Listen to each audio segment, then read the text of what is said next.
Good evening, Crawdad fans from Pasadena, California. We have the second of two straight games featuring the Walnut Creek Crawdads and Arroyo Seco Saints right here on the Walnut Creek Crawdads streaming network. Alongside me, Charlie Limoncelli, Austin Oda. My name's Harry Setrakian, and first pitch is just about to be underway. As always, today's first pitch time and temperature brought to you by Meadowlark Dairy, an official partner of the Walnut Creek Crawdads. Meadowlark Dairy bringing Old Town vibes and family fun since 1919, 82 degrees. And very sunny here on a beautiful Pasadena evening. And first pitch about to be underway a few minutes after the original scheduled time at 5:35 p.m. As TJ Woodson stands in to face the lefty Joe O'Regan.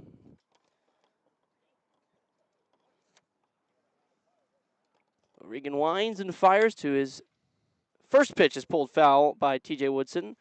Mentioned Joe O'Regan, today's starting pitcher matchup sponsored by Danville Chocolates, an official partner of the Walnut Creek Crawdads.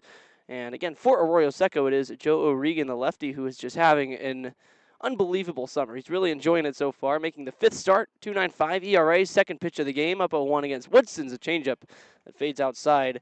And Woodson out in front for the second strike.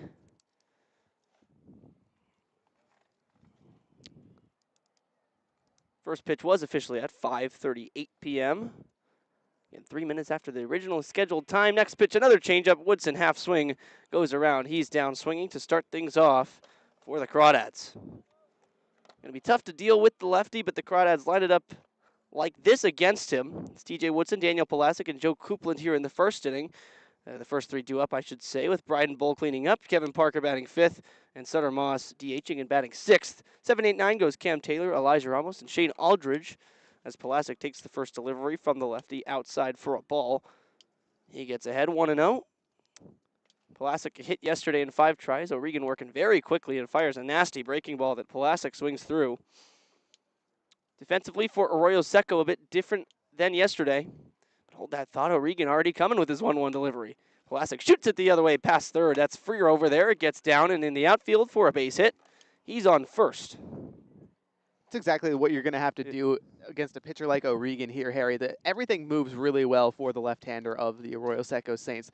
Fastball's got a lot of RPMs, as does the changeup and the curveball. He mixes them all really well and throws strikes. That's the bottom line. So as a left-hander like Pulasic, you just got to shoot it out, get the hands in front, and clip it with the barrel to go the other way.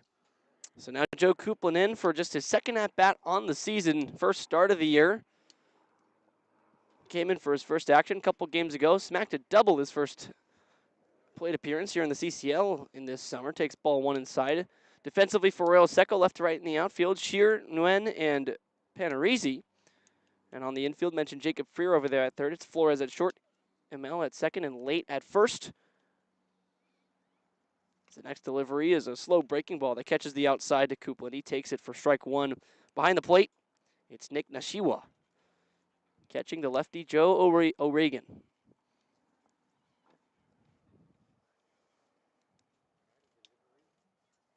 Pulasic on first, dancing around a bit. Now the pitch comes in, pulled hard, and past the dive of Flores at short into left field. Back-to-back base hits for the Crawdads. They've got a man in scoring position. All right, that'll play. Joe O'Regan, who really hasn't been hit hard this summer, was a CCL All-Star. And the Crawdads are jumping out early, one push side, one pull side. And that'll play. Just a hard hit ball slapped through the left side of the infield. Coupland doing something that his Chabot catching counterpart did yesterday in Riley Winchell. Now the table's set. Bryden Bull, tough lefty. All right, let's do this thing. So the Crawdads do get the cleanup man, Bull up here in the first. Lefty opportunity for him. 5 lefties in the lineup to face the lefty O'Regan. Bull the first one, or the second one to face him. He takes it down low for a ball. Pulasic already faced him. Shot a kind of uncomfortable swing base hit the other way, though. Kind of looked like that double from Dylan Perez yesterday. Yeah. Very reminiscent. A tall lefty O'Regan deals to the tall lefty Bull. And a breaking ball lands just outside the zone, taken for ball 2. Not too often you're going to find Bryden Bull up 2-0 against any pitcher. They like to attack him inside early, and he's had a tendency to swing, but right now you can look for a good pitch to hit if you're the big left-hander.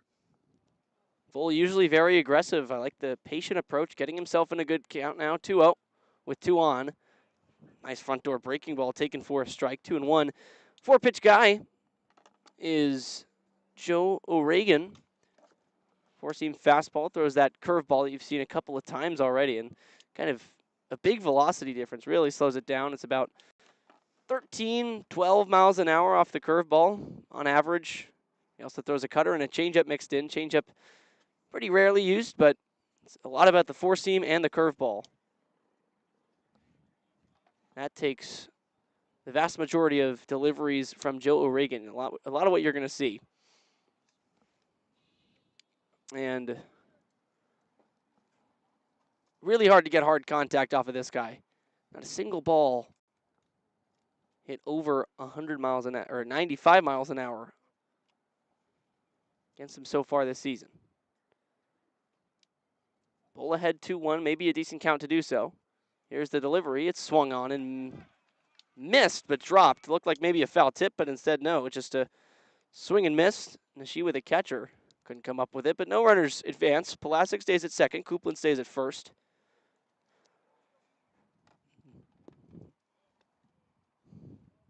You're right, this is a big opportunity, and now Bull has to find a way to adjust. It was kind of the main theme of the Crawdads offense yesterday was their lack of adjustment. Already a bit of adjustment in his approach. Again, taking those first two pitches, but now two strikes, and it's 2-2. Waits on a breaking ball, pulls it foul. Remains 2-2. Bull, today's cleanup hitter, hit fifth yesterday, moved up one. Riley Winchell not in the lineup, who was cleaning up yesterday, and Bull had a base hit, also struck out looking on 5 attempts. Scored a run after getting on with that base hit, too. O'Regan taking his time now in the stretch. 2-2 to Bull, swung on and missed. Strikeout number 2 for Joe O'Regan. Well, there was an adjustment. I think it was an all right at bat, but of course the end result not exactly what you want to see. And O'Regan is a guy that's going to get his strikeouts. He's plucking them up and down in the CCL South, which is a really strong hitters conference. O'Regan, who just committed to Nevada during the All-Star break when the two teams and when that player was in Nevada. So hopefully the Crawdads, I think, are hoping he has a little bit of a shorter leash today. 22 strikeouts now in 22 total innings pitched for Joe O'Regan, entered with 20 strikeouts and 21 2/3. Now Kevin Parker, the righty, takes strike one, something off speed there. Had a rip of a triple yesterday. Pulled it to left, got it deep into the gap, and just turned on the burners. Also missed a home run by about 5 feet as well on a deep line drive out there in the left. No balls and a strike. He fouls it back. Sticks in the fence. Saw that once yesterday. Yesterday, the 7-6 loss at the hands of the Saints. Crawdads lost in 10 innings. Got walked off via a base hit up the middle. Sean Asperger scored the ghost runner at second after the Crawdads failed to cash it in the top of the 10th, and that just kind of puts the nail in the coffin with the ghost runner if you don't score it in. They were the victims of that last night. Just trying to stay alive now. Parker takes ball one, goes to 1-2 off the inside. So now if you're the Crawdads, you have to jump out in front. Yesterday they got out to that 5-1 lead that, of course, they kind of swarmed away from, but got to do it again. The recipe for success is not falling behind and having to play from behind. It's the opposite. 1-2. And breaking ball, trying to get the chase, but Parker stays off of it. Goes 2-2 with Pulasic still out on second, and Joe Coupland on first. Here in the top of the first. No score yet, just getting underway here at Jackie Robinson Field in Pasadena, California. A lot away from Rose Bowl Stadium. 2 balls, 2 strikes, 2 outs, 2 on. Joe O'Regan comes home and fires another pitch inside. This time the fastball goes 3-2. 2 outs. Runner's going to be on the move here. Parker, a base hit to the outfield, could be 2. Coupland's got pretty decent speed for a catcher as well, a guy that can play the outfield. So you're right, a ball to the gap, especially with that big gap to the pull side gap. That could be big. Full count. 2 outs. Payoff pitch looming. From the belt, O'Regan checks back twice. Now he'll lift and fire. And Parker fouls off a fastball to stay alive. You saw the runners, the jump that both the runners got there. I mean, Pulasic was 3/4 of the way to third base as that ball took its second hop in foul territory. So I think two runners very much in play with a single. Just got to make sure if you're Coupland at first that O'Regan, the lefty, goes home with it because 3-2, 2 outs. You know, there's no open base behind you. You can take off without much risk. Just make sure he goes. 3-2, he does go home. And on the inside part of the plate, it's called strike 3. Parker Jr. rung up on a fastball that's spotted on that inner rail. So 3 strikeouts in the inning mixed with 2 hits as Joe O'Regan threw a clean frame. Devin James and the Crawdads defense coming out.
Saw Joe O'Regan with the clean first frame for Arroyo Seco. Now taking a look at the other half of the starting pitcher matchup, sponsored by Danville Chocolates, an official partner of the Walnut Creek Crawdads. And it's Devin James out there who's kind of showed really solid stuff lately. Just a bit, sometimes gets in a bit of trouble. Sometimes the free passes come to get him, but is really solid out in Sonoma, and now gets a chance to do it here at Arroyo Seco in sort of what feels like a big game. Defensively behind him, Daniel Polassic, Bryden Bull, and Shane Aldridge in the outfield from left to right, with the infield going TJ Woodson, Kevin Parker Jr., Elijah Ramos, and Cam Taylor from left to right, and Joe Coupland in the squat doing the catching today. But, guys, Devin James, he's a guy who's kind of discovered himself a bit. The splitter has become a pitch that he has found to be really effective to both righties and lefties. I think we might see a big portion of them today. Wouldn't be surprised. Yeah, he really developed it against Sonoma. It was kind of the only pitch that he was working, or that was working against the Stompers order, and he just spammed it low to those batters, and they really could not catch up to it at all. It's really filthy, and James has a big arsenal. He can throw a lot of different pitches. He's got many ways to get guys out, so kind of the guy you want to start here. He faces Jacob Freer to lead things off. 0 for 3 yesterday. Takes ball 1 outside. The lefty begins a long line of lefties that go 1 through 5. If you count the switch hitter Braden Flores, who hits second.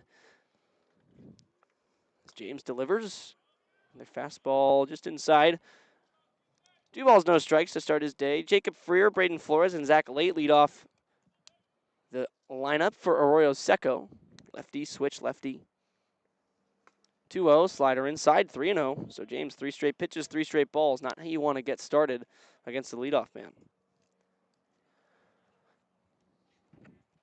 Freer also led off yesterday. Did walk and get hit by a pitch, so reached twice, even though the 0 for 3 is. There's a strike from James. Now 3 balls and a strike. After the top 3, Brandon Wen, Cannon King, Carson Panarisi go 4, 5, 6 with Brody Shear, Nick Nashiwa, and Dylan Emel rounding out the lineup. 3-1, though, is a slider that's hooked foul on the ground. 3-2. And this is a spot where I think even with the 3-ball count, I wouldn't be surprised to see James go to that splitter. Like we said, he really found that pitch late in his last outing against Sonoma on the road. But it's been a while since he's thrown. So maybe it's kind of one of those pitches where you either have the feel or you don't. It's not one you really find in the middle of a game, so we'll see. 4th start of the season. First batter is a fastball. Swung on and missed by Freer. So the top of the first begins the exact same way as the bottom of the first. Swinging strikeouts for the leadoff men, TJ Woodson and Jacob Freer. Nice job by James to work back in that at-bat. Get the strikeout. Yeah, 90-mile-an-hour challenge fastball. Go right to the well. Why not? Blow it past the hitter. Wasn't looking for a fastball there. Looking off speed. Didn't get it. Now first pitch to Braden Flores is fouled back and away towards the bathrooms here. Behind us to our left a little bit. Flores, excellent summer so far. Excellent day yesterday, too. 2 for 3. Run batted in. 2 runs scored as well, 2 walks. Behind 0-1 to James. A slider swung through on the inner part. Goes to 0-2. Yeah, and since those first 3 pitches, it's all strikes. Obviously a small sample size, but you feel better when you're in and around the zone, and pretty nibbly strikes too, which is a good sign. 0-2 way ahead. There's the splitter. It falls off the table, and Flores takes it for a ball. 5 straight lefties, including the switch hitter Flores at the plate now, start the lineup with 2 more, batting 7th and 9th. So 7 guys who will bat against righties from the left side. 6 true lefties, 1 switch hitter. They're stacking them up today. The 1-2 from James, a fastball fouled right at the plate. Kind of a challenge pitch, 1-2. The other game we're going to be paying attention to today is the game going on about 40 minutes from here out in Conejo, where the Oaks are up 8-6 on San Luis Obispo, and we'll get into the implications of that one as the game goes on. But any day slow lose is a good day generally. I think the shines a little brighter. 1-2, James nods his head, gets his pitch, comes home, and it's a swing and a miss. Another slider coming in to the inside part of the plate on Flores, and he goes through it for out number 2. 2 straight strikeouts to begin the day for Devin James. And we all threw up a little bit. That one was disgusting. Yeah. Tight slider, inner third, almost a challenge slider, and it moved just enough inside the zone to where you blow it by him. And how about Devin James finding a groove early? I mean, had a rough debut against San Luis Obispo, but his subsequent outings, he's really turned it around. First pitch to Zach Leda, fastball up and away, taken late. 250 hitter so far in the summer. 412 on base percentage. The slug only at 400, but on base machine. 1-0, called strike. A slider landing on that inner part of the plate again to lefties. He is going to the well with that. It's a good pitch to use. I mean, everything really breaks well for Devin James. He's in his arsenal right now. Ball and a strike to the lefty. Yeah. Half swing. The pitch was out of the zone. They'll check it down to third. Did not go. I don't know. I think he went. I love it. I love the idea. It's a really good slider, and it's kind of in that central part of the zone. If anything, it goes a little more north-south. Late ahead 2-1. He hits it on the ground to first. Cam Taylor is there, and he will feed to Devin James, the 6'6" right-hander who covers the bag. And Devin James, who gets 2 strikeouts and gives the Saints the claw in the first inning. 3 up, 3 down. 0-0 after the first.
Today's DH, Sutter Moss, stands in with Cam Taylor on deck. Elijah Ramos to follow. 6, 7, 8. 2 lefties beginning the inning. And against the lefty Joe Reagan, they have a tall task as he's into his windup quickly.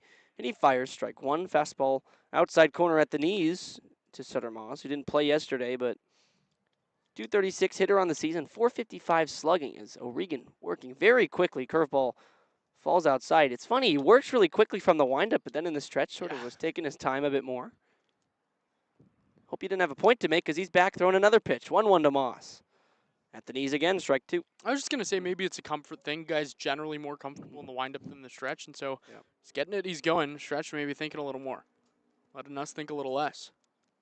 No score, top 2, 1-2 count to Moss. Outside part, Nashiwa, the catcher, liked it, but just missed. All reports were yesterday's zone really good. Today's have been the same. 2-2. Moss reaches out and just flares it past the second base bag into center for a base hit.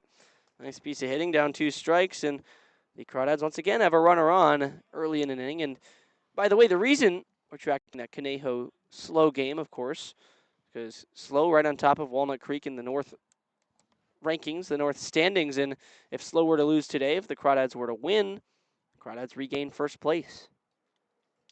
But that's the only way it can happen. It's not a win and a win equals Crawdad first place. It's not a loss and a loss. It's a slow loss as this one's bound to first. Throw made to second. High throw, but Flores gets back down on the bag. Zach late delivering what could have been a double play, but instead just a fielder's choice. So Taylor gets on the 3-6. Let's go back to that at bat from Sutter Moss, because the two people that are going to love that the most, other than Sutter Moss himself, are head coach Brant Cummings at third, and this guy to my right, Charlie Limoncelli, shorten up with the ball in play, and it's as Charlie would say, fundamental baseball, and it nets them a knock. You took the words right out of my mouth, Austin. That's exactly what I was going to say. Moss has really relied on the power this season. It was really good to see him just go out, get that ball, serve it into shallow center field for a knock. Elijah Ramos stands in, takes a fastball for strike 1. Cam Taylor replaced Sutter Moss at first with the fielder's choice, getting Moss out at second. First baseman late, making the throw. 0-1 now to Elijah Ramos, looking for that inside part, but taken for a ball this time, but too far inside. Got to talk to Ramos about Cal State Bakersfield today. We passed it on the way down, and said he really liked it. They're turfing the field right now. Nice. 1-1 off speed, swung through for a strike. Real grass or new artificial turf? Turf. It's going to be hot. Yeah, during Bakersfield deep into famously. the spring. Turf field can get a little dangerous when that's the case, but turf always a good option for baseball. 1-2 to Ramos, shoots it towards second on one hop, and Mel's got it, and now he doesn't. He loses it in the glove, an error on the second baseman, and Ramos is into first. As that was, it looked like a tailor-made 2-ball, but how about a tailor-made error ball? And how about Taylor made it to second on the play, and that's the biggest part. Yeah. There it is. I mean, it's a tough play. It's sort of awkward spin. Hit pretty good. One hop to second, short hop, but Hamel really looked like he had it kind of right at the glove, just booted it. And that's one of the hardest hit balls this summer for Elijah Ramos. 93 off the bat. Of course, with a wood bat and going the other way against a hard-throwing lefty, that's a good result. Now Shane Aldridge, a lefty, another lefty chance for O'Regan to take advantage of with the righty Woodson on deck. As Aldridge takes strike 1 to begin the at-bat. Aldridge did not play yesterday, but has been swinging a hot one. And his first homer out against Alameda before the All-Star break. Just consistently putting the ball into play. And hitting it pretty good. He's behind a ball and a strike to O'Regan. And watches ball 1 fall in the opposite batter's box. Yeah, Harry, since last Monday was June 29th when Shane Aldridge and manager Brant Cummings worked on his swing. They made some tweaks since then. 4 for 10. 3 singles and a homer for Aldridge. 3 straight games with a hit after being 0 for his last 7. Before that, I should say. 1-1 curveball outside taken. Ball 2. Really good zone so far today. Love it. Yesterday was a really good zone.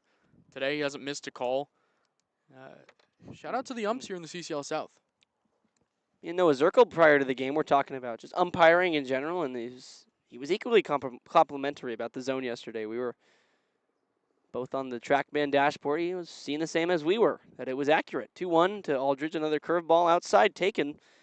So now 3-1 count. O'Regan in danger of losing the 9-hitter Aldridge and bringing up one of the CCL's best hitters in TJ Woodson in the top of the Crawdads order.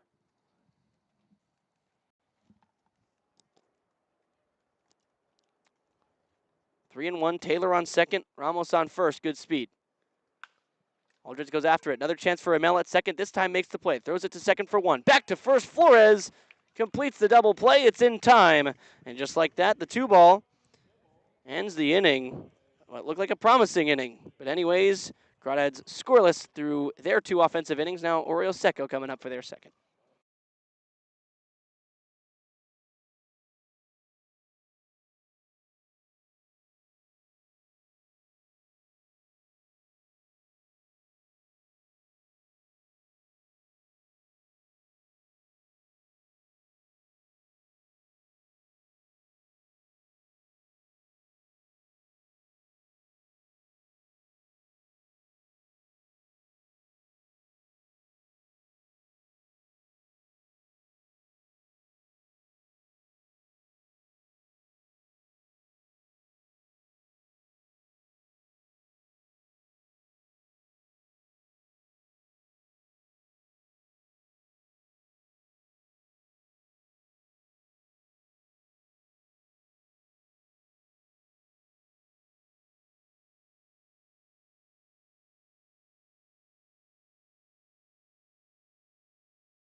Bottom 2 in a scoreless affair so far between Walnut Creek and Arroyo Seco.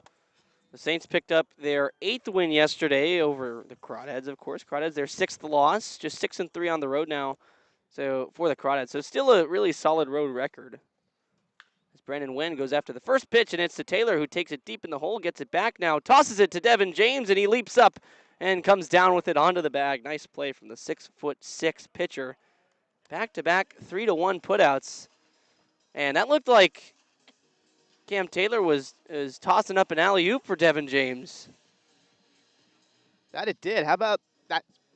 It's a candidate for sweet play of the game already, and we're only through, what, inning and a half?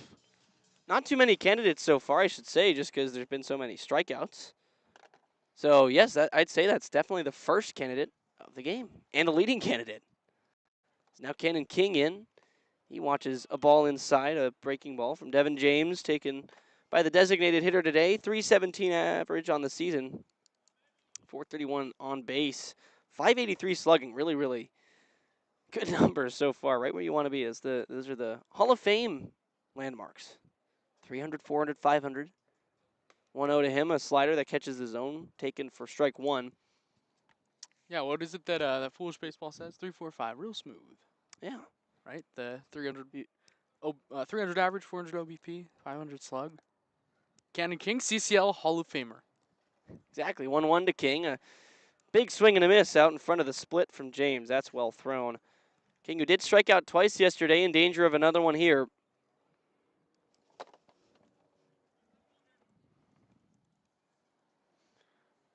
One ball, 2 strikes from James. He's way ahead on Cannon King. The lefty hitter awaits and taps one foul past first.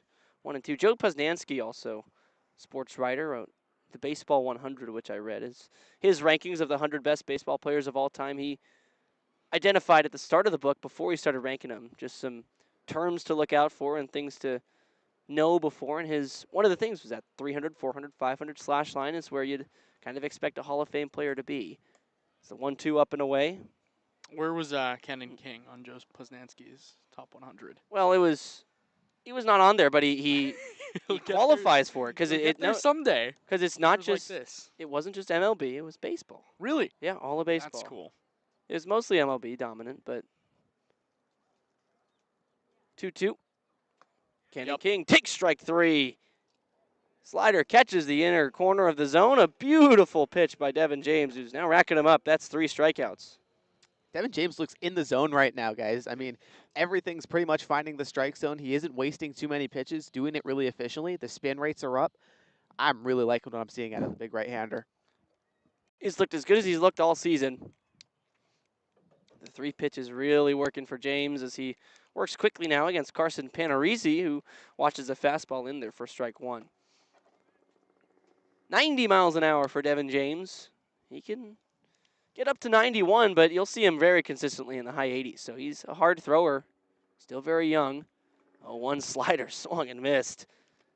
Wow. Broken hard and ended kind of skipping into the glove of the catcher Coupland. That's just a filthy pitch. Austin taking a screenshot of it on his laptop. That's just gross, man. Now way ahead 0-2. Entire toolbox open for James. Here it comes. Was it the fastball outside though taken?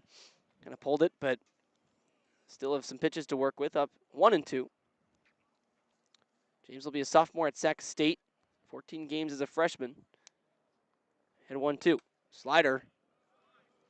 Little up, little away. Taken for ball 2. Love this. Love the pitch. Didn't break as much as the other one. Almost a little more cutty to that one, and try to get the chase. But it can set up a bunch of other pitches as well. 2-2. Slider again. This one way outside. Easier take for Panarisi, the right fielder today, who started in left yesterday. Kind of had a lot of action over to the pull side for the Crawdads righties yesterday. See if being in right today, any different results. Outfield for Arroyo Seco. 2 of the 3 players played yesterday as well, but both in different spots. Brody Shear now in left from center. Carson Panarisi in right from left. And Brendan Wynn in center. 3-2 pitch to Panarisi's chopped to short. Woodson leaves it for Parker, who fires a strike across the diamond to Cam Taylor. It's in time. And yet another 1-2-3 inning for Devin James, who's given 2 straight claws to Arroyo Seco.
Top of the order due up for Walnut Creek, Woodson, Pulaski, and Coupland, who are looking to get something going early. It took until the 4th for the Crawdads to score yesterday, but they did put up a good fight offensively. 6 runs, 10 hits, though did leave 9 on base and struck out 7 times.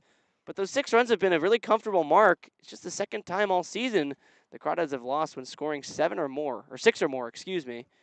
Woodson drops down a bunt down the third base side. It's a good one. Fear coming in. He's going to have no chance. A bunt base hit for TJ Woodson. Just blazing speed out of the right-hand box. Mr. Fundamental. That's a great bunt at bat from TJ Woodson right there. Get an inside pitch, square it down, get out in front of it just a little bit on the pull side, and it just sat. Freer had no chance. Well, because I know Ashton Sharon is watching right now, I'll ask the question again. Did TJ Woodson invent bunting? I think he said it about Lucas Carlisle, but that looked like he's the Abner Doubleday of bunting. Carlisle-esque. Yeah. TJ's had some good bunt attempts. Pickoff attempt at first gets away from late. And Woodson will trot up to second. A quick check from O'Regan. He already had thrown once over. Tried again on a quick step back, and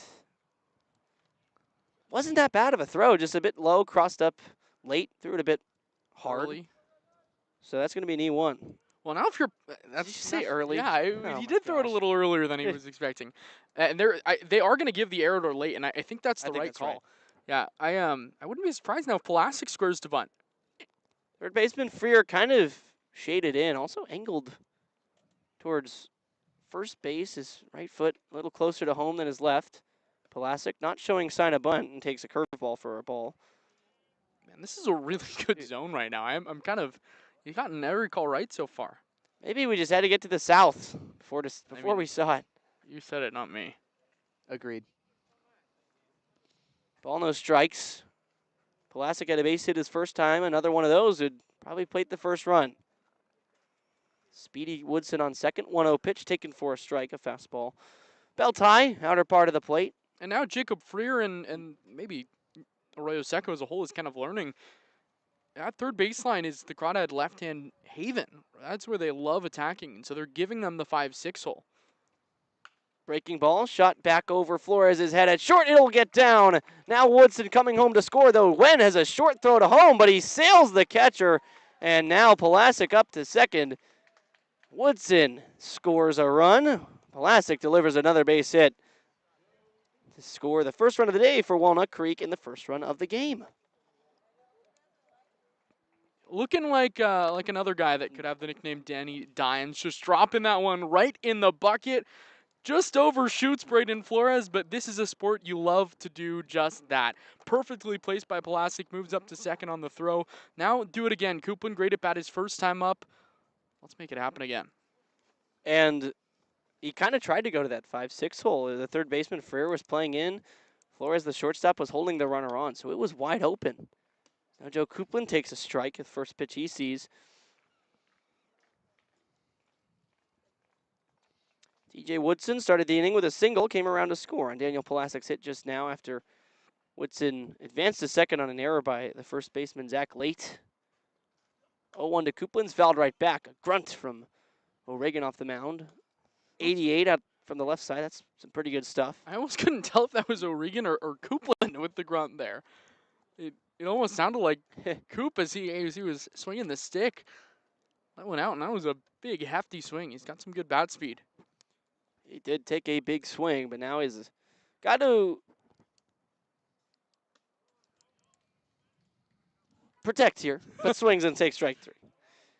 Just, yeah, not, I got frozen. yeah, so, well, it happens. I was going to say, he's got to attack, but I was thinking O'Regan's got to attack, but Coupland had to protect. But anyways, a changeup swung through for the fourth strikeout of the day for Joe O'Regan. He's rolling. Pulaski still on second for Bryden Bull, the cleanup man batting left. He was the second strikeout victim of the day for Joe O'Regan. And Bull again takes ball one. Back-to-back times today. I think I just saw a pig fly out in right field. Well, that needed to happen before Bull takes first. It's like that, First pitch that into old at-bats. story about Gaylord Perry hitting the home run.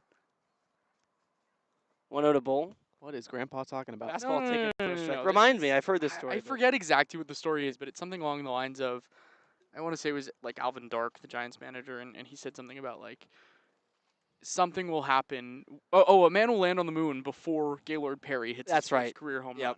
And the moon landing happened like 10 minutes before Gaylord Perry hit his first career home run. It was crazy. Spin and throw to second, kind of a lobbed throw. Pulaski in diving. How can you not be romantic about baseball with nuggets like that? Yeah. I remember that my dad has told that story many a time. Only difference was he was actually alive back then.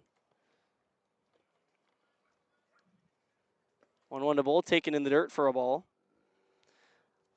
But Austin, some people might assume you were alive back then.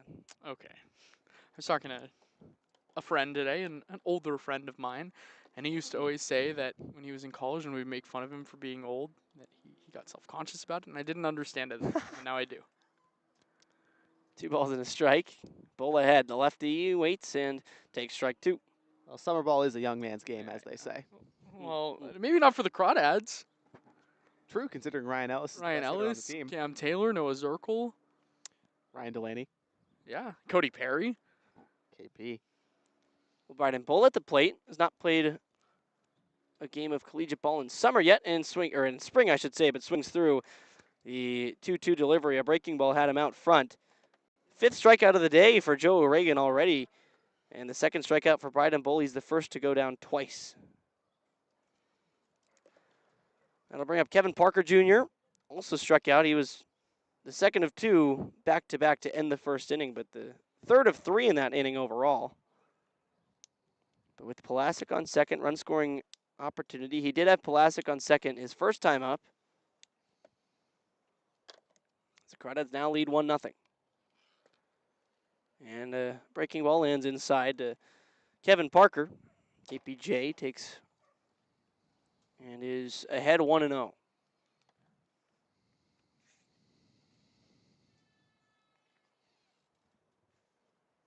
.226 so far this summer, coming into today. Ahead 1-0, and O'Regan will spin back towards 2nd. Nobody's holding Pulasic on, so he just kind of walks back. Would not have been a good time to throw back. No. In my humblest of humble opinions. Hot take, maybe. Very humble opinion you have there. I saw a game during spring at the NAIA level. Hold this thought for 1 sec. The 1-0 coming to Parker. He swings through a breaking ball out in front. Ball on a strike where there was a runner on first, and the opposing pitcher, I believe, was for the Oregon Tech Owls facing the Bushnell Beacons out in Oregon. Spun around and threw a pickoff attempt to 2nd, but again, the runner was on first, so went as a balk. Runner got to go up to 2nd. Kind of bizarre. I don't think I've seen that. 1-1 to Parker, up high. The things you'll see at the Hamlin Sports Complex. That and a lot of home runs. Lots of them. A lot of them. Just like Monte Vista. Yeah. I also saw Brandon Nguyen. He hit one of the home runs that I saw at Hamlin Sports Complex this year. Today's Saints center fielder. Hit one the other way. 2-1 to Parker. Swing and a miss. Out front of an off-speed pitch outside, and he's kind of been out front of the off-speed, so Reagan keeps going to the well with it. But and Nguyen hit a home run, leadoff home run in the game where he was leading off the top of the 1st. That game ended 2-1. His guys at Lewis Clark State College won that game, so not a lot of offense after a hot start as the 2-2 comes in low and Parker Jr. goes to 3-2. I can confirm that even though Joe Copeland hit a good amount of home runs this summer with the Wenatchee Apple Sox, he did not hit one at Hamlin Sports Complex, Yeah. which I thought there was a No. chance that he might have. There always is. 3-2 to Parker. Breaking ball lands inside, and he takes it for ball 4. So he makes the adjustment on the off speed and is able to lay off of it to work the walk. First walk that O'Regan's allowed today. Comes in a pretty big spot. Sutter Moss had a really nice adjustment during his at-bat the first time up. See if he can take advantage here the 2nd time through. Base hit like he had last time, could score a run. The first run of the game was scored earlier this inning. Daniel Pulasic driving in TJ Woodson from 2nd. On a play that Brandon Nguyen from center field thought maybe he could have made a throw, was kind of shallow as the breaking ball lands outside. Moss takes it for a ball. But sort of trickled into center field after Pulasic looped it over the shortstop's head. But Nguyen, maybe a little too close in, just fired the ball over the catcher's head. Shewa back there had no chance. 1-0 outside again, other batter's box, taken for the 2nd ball, 2-0.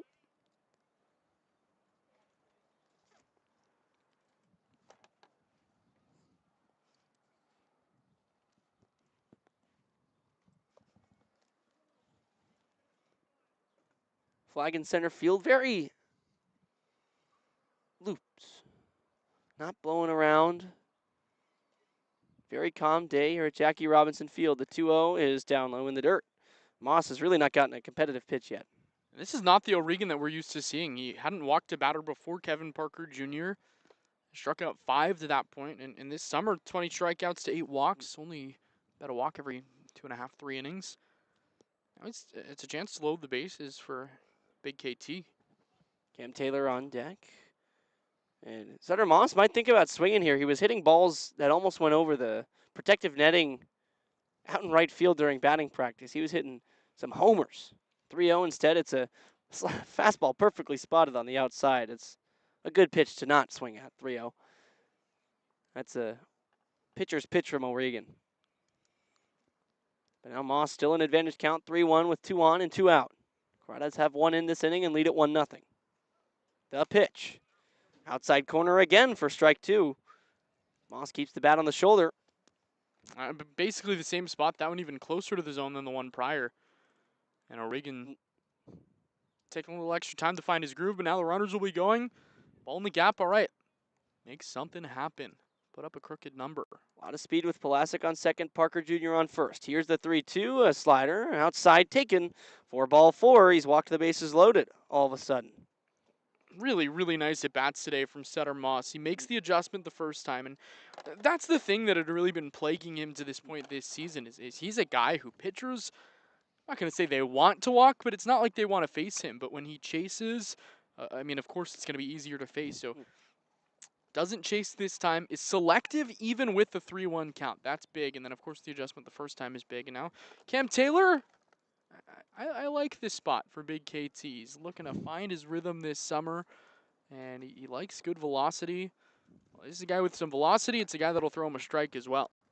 It's a perfect spot for KT to kind of bust it open here in 2026. Hasn't been able to do so to this point. And back to your point about Sutter Moss as well, Austin. Moss had a very critical walk earlier in the season against the Alameda Merchants. Extra innings at Monte Vista a couple weeks ago. He walked, brung up Riley Winchell, 3-1 count. Winchell took it over the fence and walked it off with a 3-run shot. And also gave Winchell a lot of information as he took that walk in between batters. So very cerebral kind of hitter. Bases loaded in the bottom of the third here. Bases loaded also in the bottom of the sixth in Conejo. Oaks lead at 10-6. Are threatening for more with nobody out. Crawdads, though, have 2 outs. With Cam Taylor in, he takes a fastball on the outside part of the plate for strike 1. Just another beautiful spot against the lefty by O'Regan. Is now Taylor going to have to work from behind 0-1. The lefty O'Regan looks in, pressure pitching for the first time today. It's a breaking ball off the front door that Taylor watches fall into the zone, strike 2. Maybe the best pitch he's thrown today. More of a 12-6er than a true east-west pitch. Taylor has to fight down 0-2, had 1 at bat yesterday, struck out swinging. And he hits this one towards the middle. It gets through, a base hit. 1 run is in, and then from second comes Parker Jr. Throw goes to third, and it's up the line, but picked. Now Taylor's hung up between first and third. He slips down. The throw is at first. Runner from third has to come in. Here he comes. The run will score, and Taylor's still in a pickle. He'll be tagged out, so the base is clear. The Crawdads score 3.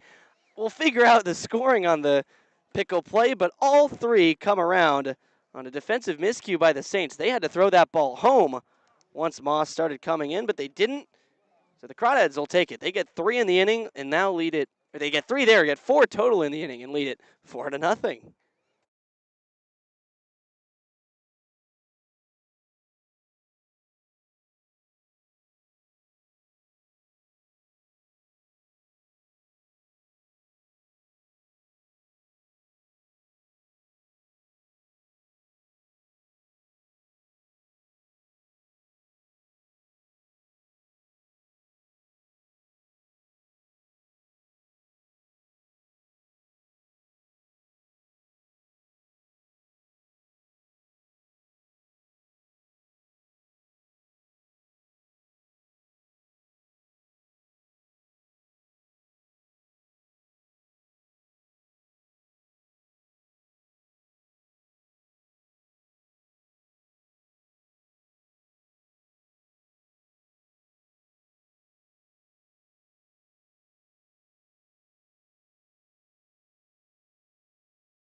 Crawdads take a big 4-0 lead in the top of the third, and the Saints have to respond, but after the game, today's player of the game brought to you by Worth Group Restaurants, a local collection of East Bay restaurants owned and operated by Rodney Worth. This includes the Peasant and the Pear in Danville, the Bourbon Pear in Livermore, and the Golden Pear in Walnut Creek. Worth Group Restaurants, an official partner of the Walnut Creek Crawdads. In now is 7-8-9 after 2 perfect innings from Devin James, and he does what he does best. Fire strike 1 to Brody Shear, who had an excellent game yesterday.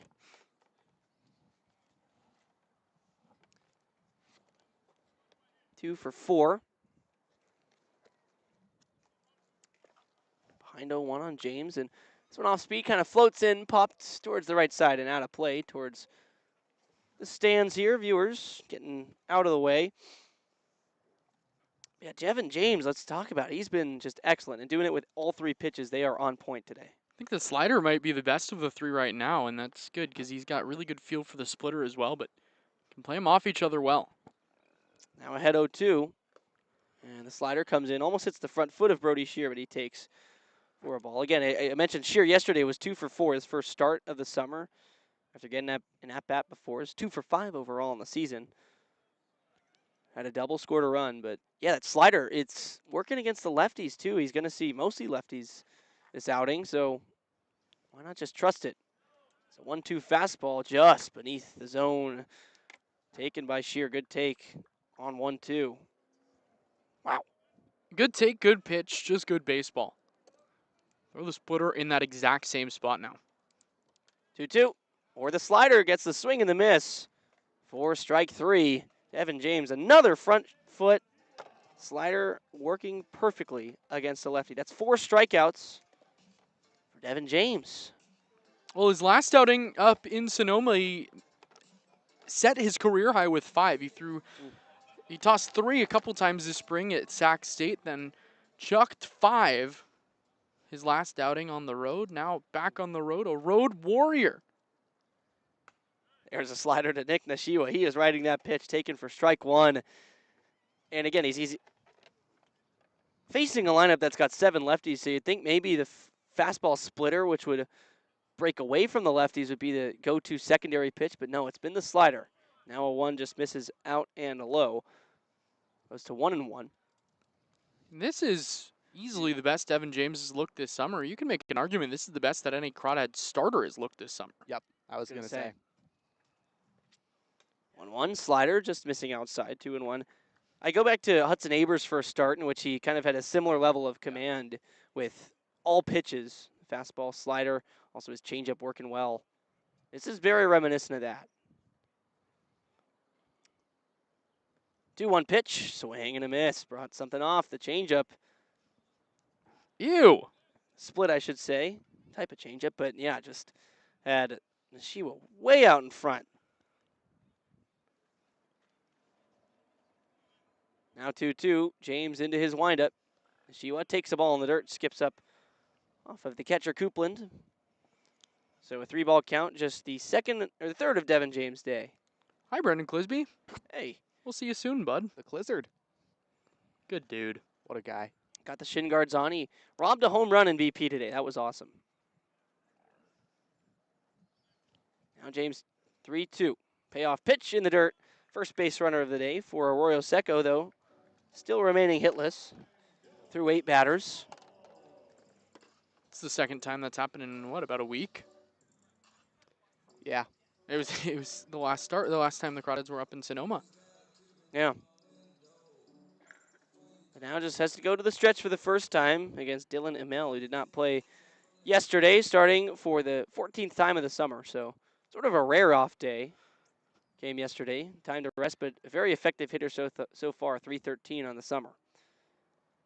Lefty watches strike 1, a fastball from Devin James to get ahead. And that's what James has done so effectively today is this Arroyo Seco team is one that's comfortable hitting with 2 strikes. So James is getting there. You can't pitch to a hitter with 2 strikes if you don't get to a 2-strike count. And he's just taking advantage of their patience early in counts. Ahead, 1 strike. ML, kind of an emergency swing on an 0-1 count, fouls it back. We saw it work for Arroyo Seco yesterday when it only struck out 6 or 7 times today. Well, there's already 4 on the board. James looking to match his collegiate high so far in strikeouts as an 0-2 count against the 9-hitter Imel. Nick Nishiwa, a 1-foot lead off of first, the catcher. 1-2, slider watched diligently and taken in the dirt. But Mel rather tracked that one nicely. He kind of looked like he knew what was coming and bent the knees as the pitch started to break. He bent the knees, I think rotated the bat just a Yep. tiny bit. He thought about it. He certainly thought about it, but nice job tracking it all the way through. James checks over at Nishiwa, who I mentioned having a 1-foot lead, and he stepped very effortlessly back onto the base. Ball and 2 strikes. Nishiwa now jumping off of first, but he stays put. Pitch is pulled foul. We got to talk to a Rice Owl fan between innings. That was cool. Yeah. Rice was such a good program for such a long time and has struggled over the last couple of years, but for a while it was a Crawdad feeder. Quick meeting on the mound. Coupland talking with James. Anthony Rendon and a Rice Owl, right? Yeah. He was good for a while, then he gave up on baseball. And then he realized he hated the sport. Played out in Anaheim It for happens. like 6 days. Yeah, he was. That's what He had a good happens when you season play for there. the Angels. Right. He actually had a pretty good season there, 2020, kind of a Yeah, man. So did Season Dom that- Smith. season that So we did Luke Voigt. don't exactly count all the time, but anyways, 1-2. Fastball hit the second. Ramos flips to short for 1. Parker Jr. 95 miles an hour or so is the throw to first. A double play. Devin James has faced the minimum through 3 and is not allowed a hit. He's been excellent. Crawdads lead it 4-0.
Elijah Ramos, who just began a beautiful double play to get Devin James through 3 scoreless innings, now begins things offensively here in the top of the 4th. 4-0 Crawdad lead against Joe O'Regan.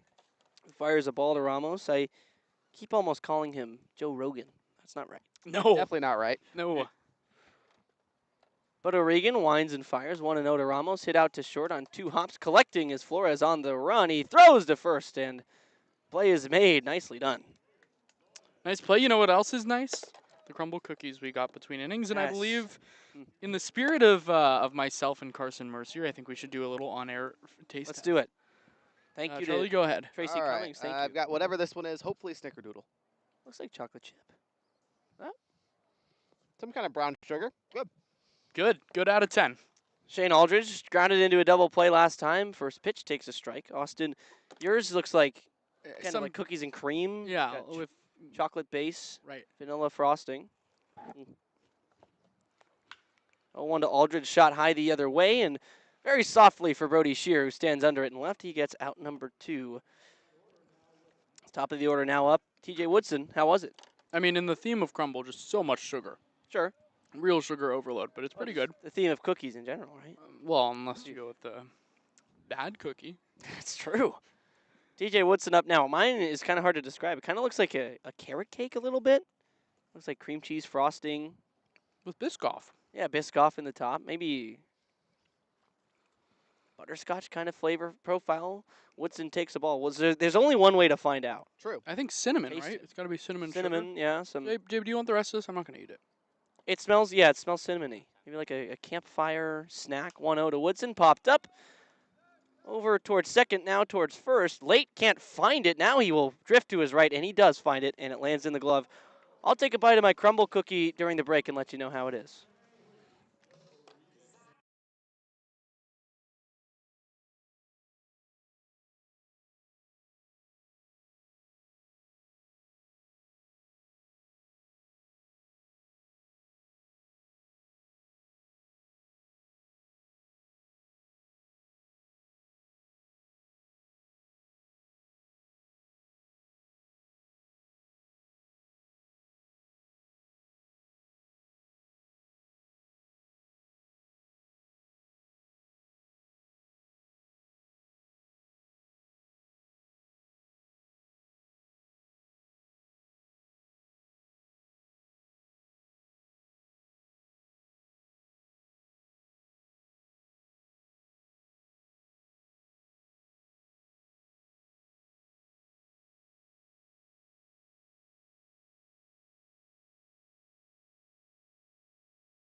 Bottom of the fourth, and let's take a look at the CCL standings, both the North and South standings. Very relevant because we have two North and a South team playing together. Playoff structure, the way it works, one seed clinches a bye after the first round. Top three seeds in each division make the playoffs. 2 and 3 seeds face off in a one-game elimination for the right to play the one seed in a one-game elimination, for the right to play the champion of the North and the champion of the South in a best-of-3 series for, well, the CCL championship. So Walnut Creek in play. They're in the 2 seed. They would host Sonoma in that first game, though could be in the 1 seed after today. Arroyo Seco a little bit out as Devin James, the first pitch to Freer, hit well to right. Tracking back, this one's going to fly up and out of here. So after 3 no-hit innings, Jacob Freer jumps on the first pitch he sees in the fourth and deposits it halfway up the netting over the right field wall. I just know Charlie thinks that's your fault. Yeah. You can say, the rules are, you can say no hit. Or, like, you can say, like, hitless or hasn't had a hit. You just can't say the words no hitter, is what I've been told. Even that, to me, in my opinion. No, because as a broadcaster, it's your duty to make it aware. No, but you can say it in other ways without mentioning the two phrases no and hit in the same sentence. Yeah, I disagree. I'm with you on this one, Harry. Well, First homer of the summer for Jacob Freer. That was a big boy shot, 377. Devin James now just back to work, has to flush it. Strike one fired to Braden Flores. By the way, my cookie is delicious. Kind of a cinnamon profile, yeah, very snickerdoodle-like. The little fluffy frosting on top is fantastic. 0-1 from James. Low and in, taken for a ball. It's nothing too rich or heavy. Very good cookie.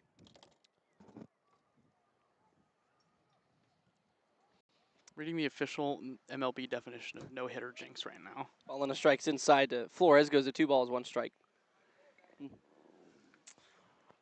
Nothing we can say will affect the baseball game. Well, I don't agree with that. I will strongly disagree with that. well, that was on MLB.com, so I think we should go with that, Austin. Why don't you tell the people Wait, is that what MLB.com said? Oh no, that's my philosophy. I've lived by it. It's true. No.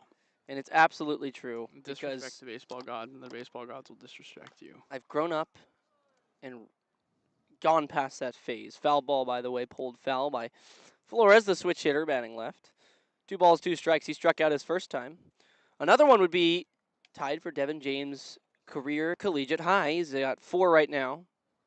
What was that link? The no-hitter jinxes malarkey? I agree with that guy. Or gal. 2-2, skipped in. 5 feet in front of home. 3 balls and 2 strikes.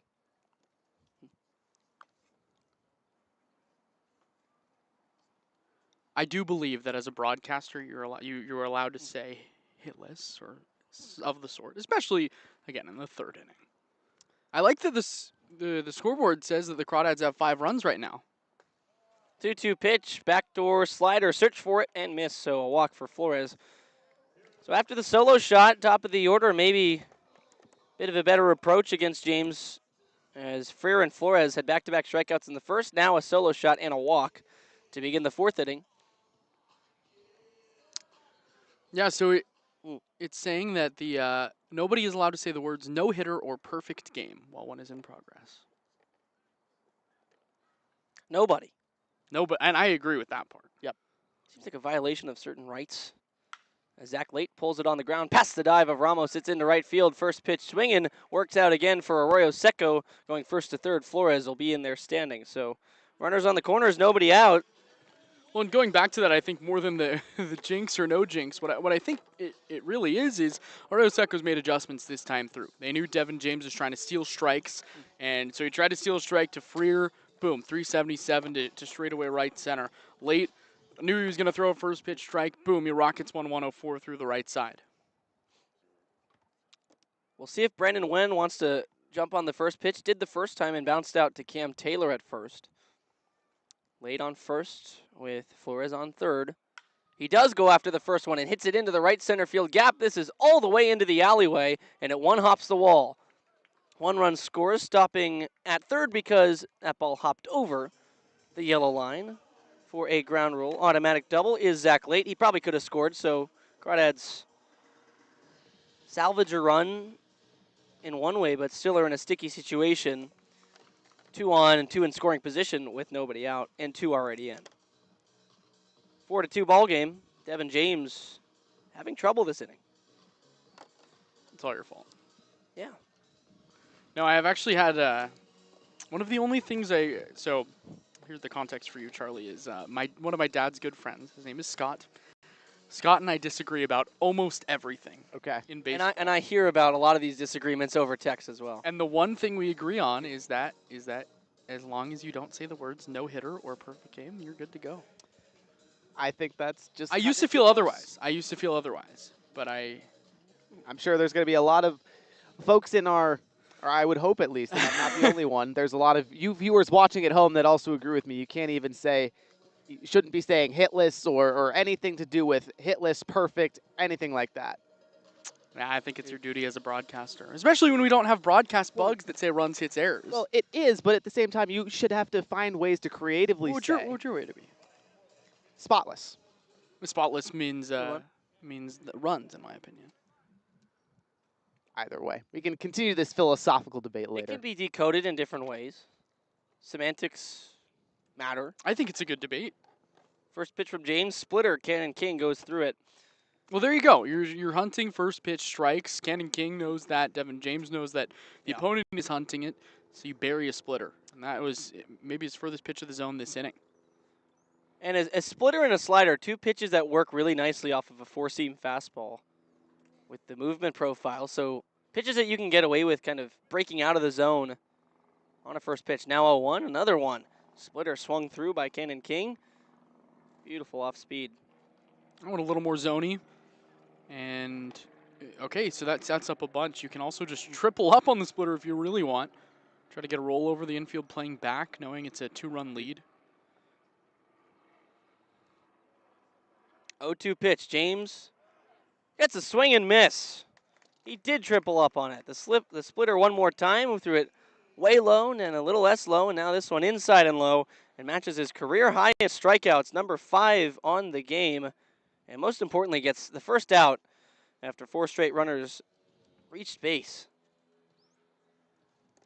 Still a dangerous situation for Devin James, though. Zach Late on third, Brandon Wen on second, and 1 out. So might want to think about a potential walk to Panarisi. You do have an open base. However, Brody Shear, the lefty, on deck. You don't have a big scouting report on him. Just as, again, first start of the season and a guy who swung it well yesterday. Pitch is inside to Panarisi. Shear's second start of the season. 3rd game played overall. We'll see what the leash is I wouldn't be surprised maybe if this even is the last batter that James got to face, kind of no matter what the result. Behind 1-0 on Panarisi, who swings and misses. Off-speed pitch away. Might have been a fastball, but in at 84. A little bit down than where he's been. Might have went two-seam on that one.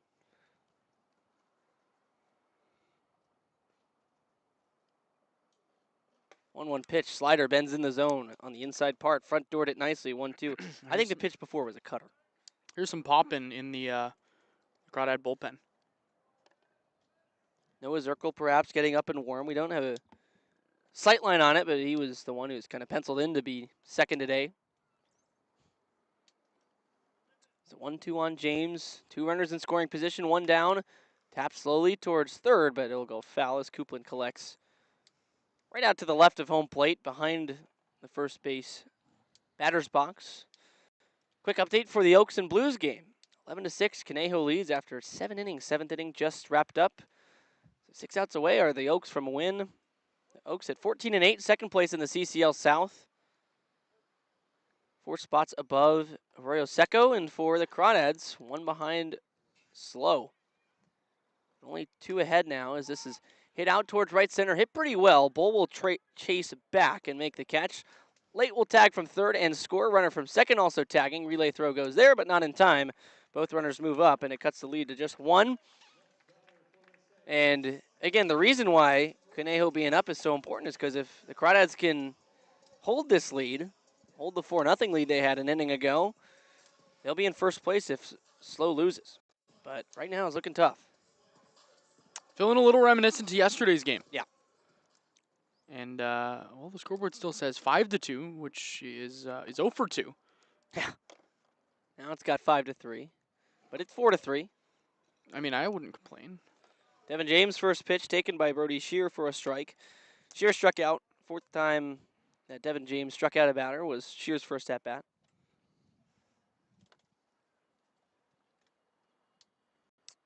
Tying run, Brandon Wen on third. Swing and a miss, but the ball kicks away from Coupland. Here comes Wen. James covering, dead first slide is in safely. A wild pitch allows Wen to sneak in through the back door. Yeah, it's a brutal way for that run to come across. Really not much either Coupland or James, the pitcher, could do there. It was executed well. It just... Yep. Well, folks, tie ball game now. 4 in for Arroyo Seco this inning to match the 4 scored in the top of the 3rd by the Walnut Creek Crawdads. And yeah, very reminiscent of yesterday. Crawdads were up big. Could not hold a 4-run lead. It was also early that they had it, but kind of slowly went away. Now it's quickly evaporated 1 inning later. 0-2 fisted foul. I think yesterday's game, I kind of struggled to say this, but I think it was somewhat of an excusable loss. You get off a 5-6 hour bus ride and jump straight to the baseball diamond. It's hot out. Guys are tired. This one is, especially if Slow loses, this kind of becomes a must-win game because then you've got a chance to extend a lead in tomorrow's game. No balls, 2 strikes. James to Shear. It's down low for a ball. It does have a must-win feel because the way that Slow has played Walnut Creek, it's been dominance from the side of Slow, which no opponent can really say they've dominated the Crawdads like Slow has. Both times on the Crawdads field, too. Now 1-2 from James. Slow swing pulled out towards second on the ground. Ramos has got it to his left, and he'll retire the side after 4 runs come in. Leadoff homer by Jacob Freer started it off. And a base hit and a double from late in the win, and a sac fly by Carson Panarisi, as well as a wild pitch. Bring home 4 runs to tie this one up after 4.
Top 5, Crawdads now in a brand new ball game at a 4-run cushion last time they came up. Now it is gone.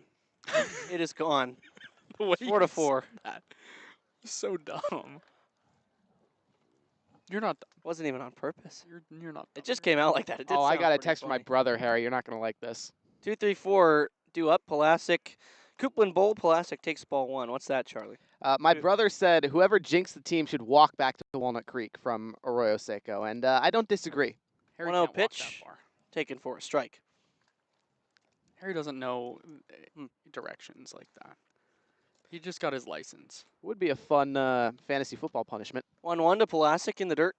Well, it's like who was it? Who was the Phillies broadcaster in the '80s that did the walk back after kind of jinxing a game in the way that Harry did? O'Regan continues working quickly and fires. Strike 2. Pulaski taken on the outer edge. I forget exactly who it was, but it was the Secret Base did a video about this. It was a 10-0 first inning that the Phillies ended up losing. 2-2. Out of the catcher's mitt, taken by Pulaski out of the mid of Nishiwa. So goes 3-2. Pulaski, a 3-ball count against Joe O'Regan, who sort of saw his command falter in the 3rd inning, and it led to success for Walnut Creek. 3-2's up and over the head of Pulaski, taken for ball 4. And all that to say, that was the inning that the Crawdads got 4 in. So chance now to perhaps take advantage again of the loss of command by Joe O'Regan. But 1, 2, 3 in the 4th. He really locked back in last frame.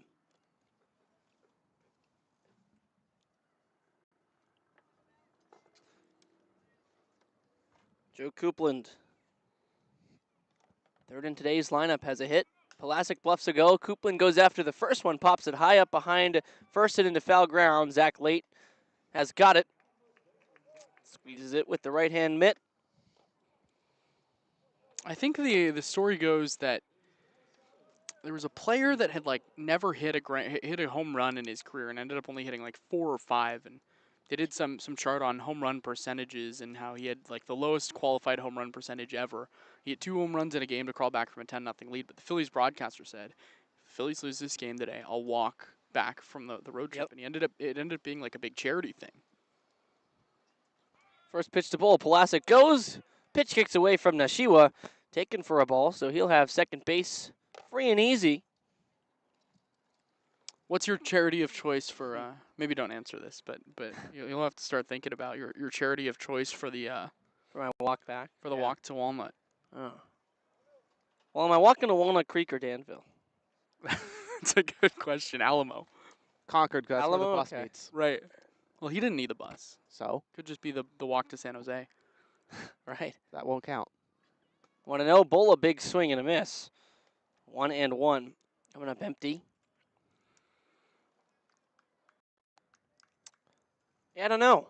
I have to think about that one. We're going to make it happen. Sure. Maybe a little too hot right now. Might need a hydration break. 1-1. Bull swings through it. Goes 1-2. Bull has struck out twice on the doorstep of number 3, a hat trick in the 5th inning. That would be a tough start. But he had a nice 2-strike approach yesterday, looking to figure that back out today. Ball 2 strikes, 1 out, 4-4 game. Pulaski on second. Here's the pitch, and he taps it out to the mound, and O'Regan makes the play over his head, but for Bull, gets the runner over to third with 2 down now. So, does kind of make that adjustment and has somewhat of a productive out. Yeah, just a tough at bat. That's one that if O'Regan's 5'11" instead of 6 whatever, he probably doesn't make that play, and Bryden Bull's 1 for 3. But yeah, you're at a productive out. 6'4" goes Joe O'Regan. A couple of very tall starters today. Devin James at 6'6". O'Regan, though, a rising senior. James just a rising sophomore. Pitch to Kevin Parker is inside for a ball. They've really been working Parker inside. First time O'Regan caught him looking with a fastball kind of middle in. Last at bat, though, went for the breaking balls more so. There's a 1-0. There's an outside pitch taken for a strike, but Parker won the battle that time, worked a walk and a full count. Really loved his swings yesterday. Still coming off of kind of a injured hand. Nothing broken, just a bit swollen and bruised. 1-1 and a hard swing. Comes up empty 1-2. But the hand's looking good. Yeah, he's a guy that when he's at his best, he's going to get ahead of the ball and drive it to the pull side. Got a lot of power just because of how good of an athlete he is. Ball and 2 strikes. O'Regan from the stretch looking to get out of a clean inning. Change up, taken. Just below the knees for a ball. I think Kevin Parker's top exit velocities line up with his top velocities on the infield when he makes a throw. Yeah, they're pretty close. And he's ripped a couple on the infield. Got a cannon. Former closer, 2-2. Inside to Parker. So again, O'Regan trying that inside part of the plate, but Parker laying off and working his third straight 3-2 count in his at-bats. That's what you're going to get when Kevin Parker Jr. is at his best. He sees so many pitches, and it makes it easier for him to get knocks. So a big pitch with Pulasic on third, 3-2, 2 outs. It's in the dirt, and Parker wins the battle again. He'll work his second walk today. Sets it up for Sutter Moss. I'm just thinking about it right now. I can't imagine being some, like mediocre JC bat. You're playing ball just to get through your 2 years of JC. And you face whatever, 83 to 85. You're feeling good. Down 1 in the 9th. Uh-oh, here comes KPJ ripping 3 to 5 on the mound. 10 miles an hour faster. Good luck. And they haven't picked off. Pulasic at third. He should come home, and well, he's going to trot home because the throw goes into left field. Now Parker's up to third. That throw wasn't even close. They would have needed 2 Joe O'Regans over there to make a catch. Well, I think the first baseman, Zach Late, might be a little yippy over at first because we saw in that rundown earlier with Cam Taylor, his throw to second was really bad. And the only reason that the throw to second wasn't into the outfield was because it was being backed up. That time there's no one back there, and KP moves up to third, and look, the Crawdads will absolutely take it. So Crawdads lead now on an errant throw by Zach Late at first. And the first pitch of the at-bat now as Moss takes a ball. Kind of got derailed. But he's in a similar situation. Instead of first and third, 2 outs, he's got to run around third with 2 outs, but he's got to run in without having to do any work. 1-0, pulled on the ground hard. Late scoops it up, doesn't have to make a throw, and he can run to the bag himself this time. So no tough play after the error. Crawdads gifted a run. They lead it 5-4, and, well, bottom 5th coming up. Charlie Limoncelli going to take you guys the rest of the way on the mic.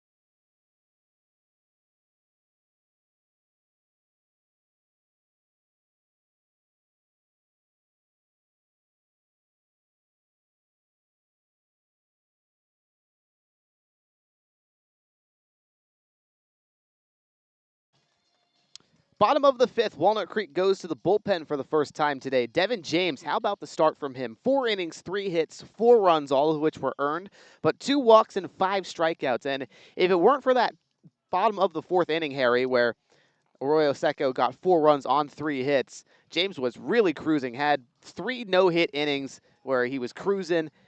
Unfortunately, Arroyo Seco kind of came around. They made some adjustments, swung at the first offerings they were seeing, and they were able to plate some runs. Well, and that'll happen when you turn over a lineup, too. You get a whole lineup's worth of information on how a pitcher's going to attack, and, well, they looked the part, too. I mean, it looked like they had known now how he was going to come at them, and because they had seen it once, and they had passed down the information.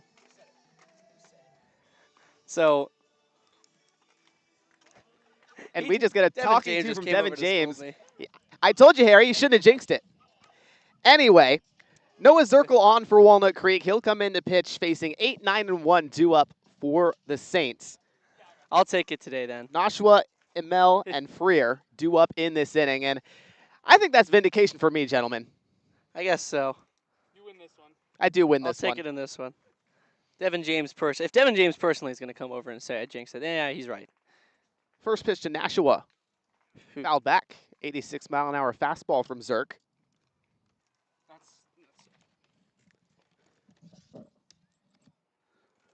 That's so funny is what I said, by the way. That it is.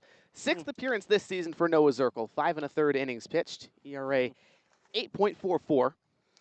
0-1 to the right-handed catcher. Nashua hits a breaking ball up the middle. Over is Parker Jr. from short. How about the athletic play? Moving over glove side, makes the catch, then fires across the diamond on a laser. 1 out. Actually, we're going to need a new bat, too. That one sounded like it broke. And let's see if it did. It sounded like it. Maybe it didn't. Either way, 1 down for Dylan Emel, the second baseman. He's looking at it. Not obvious. I don't know. But, yeah, to your point, what a throw again. I mean, Kevin Parker talked about his arm in the top of the frame, and we get to see it again in the bottom. Also finished that double play in the third. Man. First pitch to Emel. Off speed and inside. No, Zirkle, I think, has thrown here before, if I remember correctly, back in 2024 when the Crawdads played here. That was a long time ago. That it was. Here was like 8.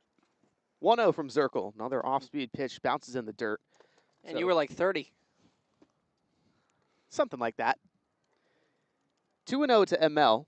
First time he was up, grounded into a 4-6-3 double play that ended the third inning. Zirkle, second all-time in Crawdad appearances by a pitcher. 2-0. Misses low and outside. 3 balls and no strikes to the 9-hole hitter, Dylan Emel. Second baseman of the Saints. 313 hitter, 400 on-base percentage, 350 slugging in 13 games. 3-0 from Zirkle.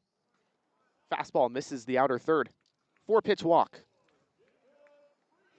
Well, that's going to be the big thing for Zerk is if he can be in and around the strike zone. And when he's in it, good things happen. This will be a shocker to nobody, but when you're not in the strike zone, bad things happen. It is tough when you're not throwing strikes, and even tougher is the top of the order that the Saints are setting up against Zirkle. Here's Freer, the leadoff guy, hit a homer in the fourth that kicked off the scoring, that eventually tied up the ball game. Zirkle out of the stretch. Off-speed pitch hit high in the air to center field. Bull, a couple steps backwards, makes the catch. Zerk, oh, go, no. First you're pitch wrong. swinging again for Freer. Last one went over the wall, but it's still going to be an aggressive approach by the top, it seems. Zirkle, by the way, did pitch in that game a couple summers ago. 2 innings, 3 strikeouts, 2 walks, 2 hits, 2 earned. That game that Carson Yassa started, a potential, maybe first round is overshooting it a little bit, but definitely first 3 to 5 rounds this year. First team All Big Ten.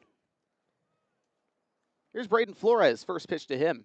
Inner third fastball, gets a strike. Second first pitch strike for Zirkle in this outing. Flores, 0 for 1, walked in the fourth, struck out swinging against Devin James in the first. Flores, one of the most potent hitters in the Saint order. 0-1 to him. Runner goes, ball in the dirt, Coupland's on top of it, but no throw. Emel able to steal second without much contest.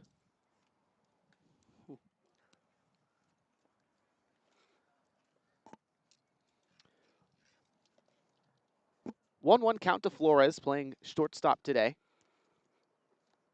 Loyola Marymount commit, pair of seasons at Phoenix College. He's from Chandler. The 1-1. Zirkle misses outside with the fastball. Chandler, Arizona. Good little baseball, kind of powerhouse spot. Well, there's quite a few big baseball schools out there. Got Hamilton, Basha, all sorts of fantastic high school programs out there in the desert. 2-1. High chopper up the middle, ranging over Ramos from second. Doesn't get there. They'll rule it a hit. And in comes the runner, Emel, from second to score. RBI single from Braden Flores. We're tied at 5. Yeah, that's a play that I'm sure if you ask Elijah Ramos, he feels like he could have made, but a hard hit ball up the middle, going to his backhand side, and I think it should be ruled a hit. Yeah, it hit off his glove, but not anywhere close to an easy play to make, and just kind of a tough break for the Crawdads. 1 on and 1 down for the first baseman, Zach Late. Singled back in the 4th. Later scored. Zirkel's first pitch bounces in front of home plate. Coupland stays on top of it.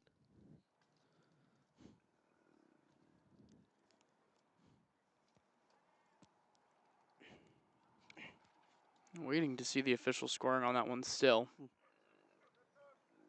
Late yesterday was the hero for Arroyo Seco. Tied the ball game up in the 7th, a 3-run double. As out comes one of the assistant coaches for Walnut Creek, and have a chat with Noah Zirkel here. Officially called the single, by the way. And Cam Taylor is such a veteran guy on this team. He was the first to walk out to Noah Zirkel. These are two guys that are really good friends. They roomed together kind of half the summer together, and Bam Bam was walking over to him, had his left hand, his throwing hand out, and he was saying, just take a deep breath. You're throwing the ball well in this inning. It's really the only damage is a walk and then the RBI single that came after it.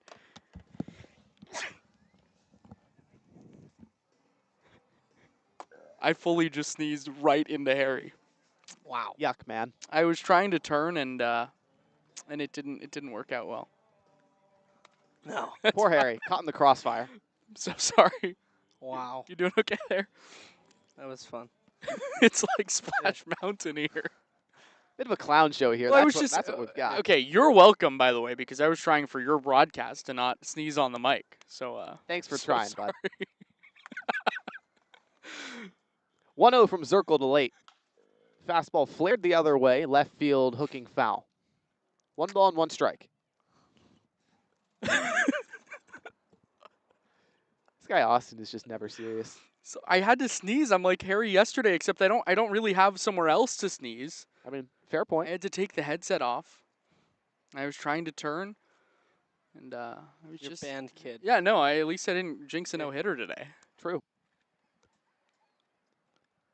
Zirkel throws back to first, where they try to catch Flores, but he remains on the bag. I feel like Devin James might sneak up on from the bushes behind us Yeah, you After might that- want to watch over your shoulder today. after that interaction. Late, the rising 5th year at Old Dominion. Spent his last couple seasons there. 2-1. Pardon me, that's the 1-1 pitch, but it's outside.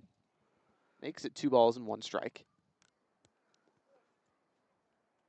And for when me and Zirkel were talking before the game about just umpiring and how it was a real tight zone yesterday, I was kind of like, man, for you pitchers, it's tough out. That one was close, but call the ball. 2-1 to Late. Fastball, low Mm. part of the corner. Got it.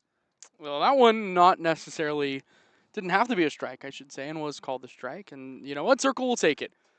An umpire to umpire. Yeah. Maybe a little handshake after the game. Let's Thanks. see. He filled me in on his umpiring career, too. 2-2 count with 2 outs. Runner at first. Slow chopper back to the mound. Zirkel fields it, flips underhanded to Cam Taylor at first. That'll do it. 1 run does come across. Braden Flores, an RBI single. We're tied at 5, heading to the top of the 6th. Crawdads back up to bat after this.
Top of the 6th. Later on today, our player of the game brought to you by Worth Group Restaurants, a local collection of East Bay restaurants owned and operated by Rodney Worth. Includes the Peasant and the Pear in Danville, the Bourbon Pear in Livermore, and the Golden Pear in Walnut Creek.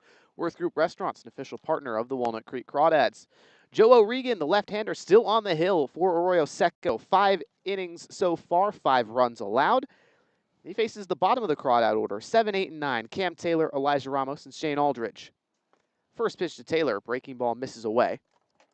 Kind of surprising that O'Regan's still in this game. He has been okay, but he's walked 4 batters and really has struggled over the last couple frames. Does have 5 strikeouts as he misses another ball low in the dirt. 2 balls and no strikes to Taylor. But if you look at it, all those strikeouts came through the first 2 2/3 innings. And if you go to the last 2 2/3, he's got no strikeouts and 4 walks.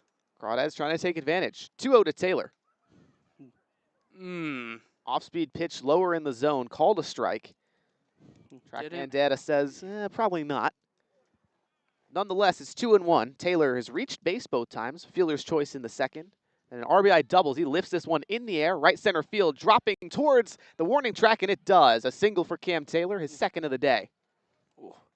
That's the swing he's been looking for. Just didn't get all of it there, but was nicely out in front of it. Caught it out front early and just off the barrel. If he can barrel that one up, it's going a long way. Only 77 off the bat, but again, that's a pitch that comes up and in. He turned on it nicely. Just maybe a little bit in on the hands if he gets that barrel to it. Well, and I think with his swing, he swings it so viciously that everything looks like it's going to go a little farther. So it was not a good route from Panarisi out and right.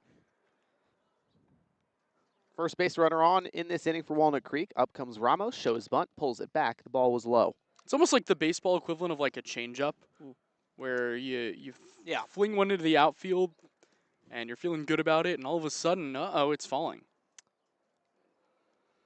O'Regan out of the stretch, throws to first. Taylor head first slide. He's safe at the bag. That last pitch was pitch number 90 from Joe O'Regan. Wow. That's a lot.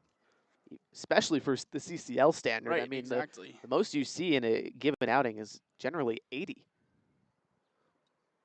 1-0 to Ramos. Fastball knee high, called a strike. So was it last pitch you said it was like the baseball equivalent of a changeup. It's The baseball on offensive baseball. I was going to equivalent. say offensive, Yeah, right? that's my bad. O'Regan, 1-1. Ramos takes high and inside. I got where you were going. At least you got the reference. I did too, in fairness. Ramos 0 for 2, reached on an error in the second, grounded out to short in the fourth. Entered this contest a .225 hitter in 21 games. 2-1. Ramos takes high again. Hitter friendly to the second baseman. Guy that just puts the ball in play. 8 strikeouts, 4 walks, along with 16 hits and 17 groundouts, 24 flyouts. A lot of numbers at you. 3-1. Ramos off the inner part of his bat. Diving effort from the second baseman, Emel. On to second for 1. Throw to first, not in time. They catch the leading runner, Taylor, but Ramos safe on the fielder's choice. Wow, what a play. Full extension from Emel, who's had an error earlier. That one kind of makes up for it because the error was kind of one that he felt like he probably should have made. That one maybe a play that he shouldn't have made and went full extension, arm side to his right. Man, what a play. And that's, well, you don't get the double play. You are extremely happy with the fielder's choice there in eliminating the lead runner. 1 out, 1 on. O'Regan throws to first. Up comes Shane Aldridge, 9-hole hitter for Walnut Creek, playing in right field, is 0 for 2.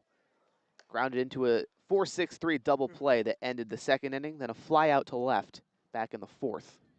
1-0, Aldridge checks his swing, and it was called a ball. So 2-0 count to Shane, 1-0 count. The scoreboard out there is wrong, but ours is correct. Another pick to first. Ramos is safe again, but O'Regan, as a lefty, you can see obviously at first base. Certainly trying to manage the runner as best he can. 1-0 to Aldridge. Fastball top of the zone for a strike. What's the thing LeVar Ball said? Never lost. It's like our score bug here on the Walnut Creek streaming network. Never wrong. Like that. That's a good shout, Harry. 1-1 to Aldridge, riding a 3-game hit streak. Off speed and outside. Well, the scoreboard's right. Yes, now it is. So they change it. Na-na, na-na. They're just predicting. Geniuses. predictive stats, analytics. There you go. 2-1 to Shane. Hit on a line, shallow left field, coming in. Shear makes the catch. Nice swing. Not the results he wanted, but that's the approach he's been going for recently, and it doesn't do anything for him there, but I like the approach. That's one as a lefty or just anyone kind of going the other way. You hit it, looks like it's headed towards the gap, but since it's sort of off the end, it'll tail to that left fielder, and it's sort of a better swing than it maybe looks to be. It's a somewhat easy play in the field if you just read it right, and that said, good, well done to go the other way and hit it on a line rather than popping it up. In comes TJ Woodson. First pitch to him is inside. 1 ball, no strikes as the lineup turns anew. Probably the last hitter that O'Regan's going to face here, and a right-hander at that. 1-0 pitch to Woodson, fouled away. Ramos was on the run. Instead, he'll have to head back to first. This next pitch is going to be number 102 for Joe O'Regan. Wow. I'm baffled. It's a kid that just committed to play at his next school, and he's struggled a little bit. I mean, he's walked 4 batters. 1-1 to Woodson, who's 1 for 3 today. Singled in the third. Kicked off a 4-run inning for Walnut Creek. 1-1 off the end of the bat into shallow center field. Base hit for TJ, his second of the day. Ramos will stop at second. And the party keeps going for Walnut Creek. A chance to add some more runs with Pulasic coming up to the dish now. It doesn't look like there's any movement from the Saints dugout. And he's over 100 pitches in. At the moment, it looks like it's O'Regan's inning. All he needs is 1 out, but there are 2 runners on now for Walnut Creek. Still tied at 5 we are here at Jackie Robinson Field in Pasadena. First pitch to Pulasic. Off-speed pitch finds the heart of the zone. 0-1. Pulasic's been a tough out today. 2 singles and a walk. He's been aboard every time. I gotta tell you, the velocity's gone down too for O'Regan. I mean, he really is showing signs of fatigue. 0-1. Pulasic rips it into center field. Nguyen makes the catch, moving to the arm side. Crawdads have some base runners stranded. Joe O'Regan, 6 innings of work, over 100 pitches, 83 miles an hour, that last fastball from him. Anyways, we're still tied, taking a break, bottom of the 6th right after this.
Bottom of the 6th, Cody Perry comes out of the Crawdad bullpen into pitch. He relieves Zirkle after just an inning from the big right-hander.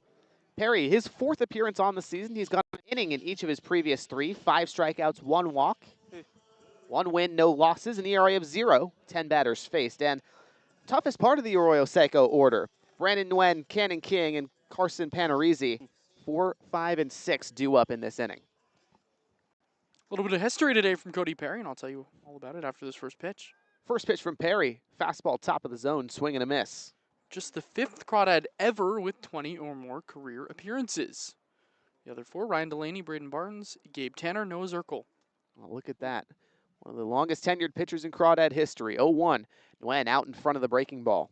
And he's talked about, this summer, he threw 73 innings this spring at CMS, and he's a guy that really just wants to be out here to keep his tools as sharp as they can be. Not really going to go 3 or 4 innings, but he'll give you 1 or 2 and just throw strikes. 0-2. Fastball fouled away.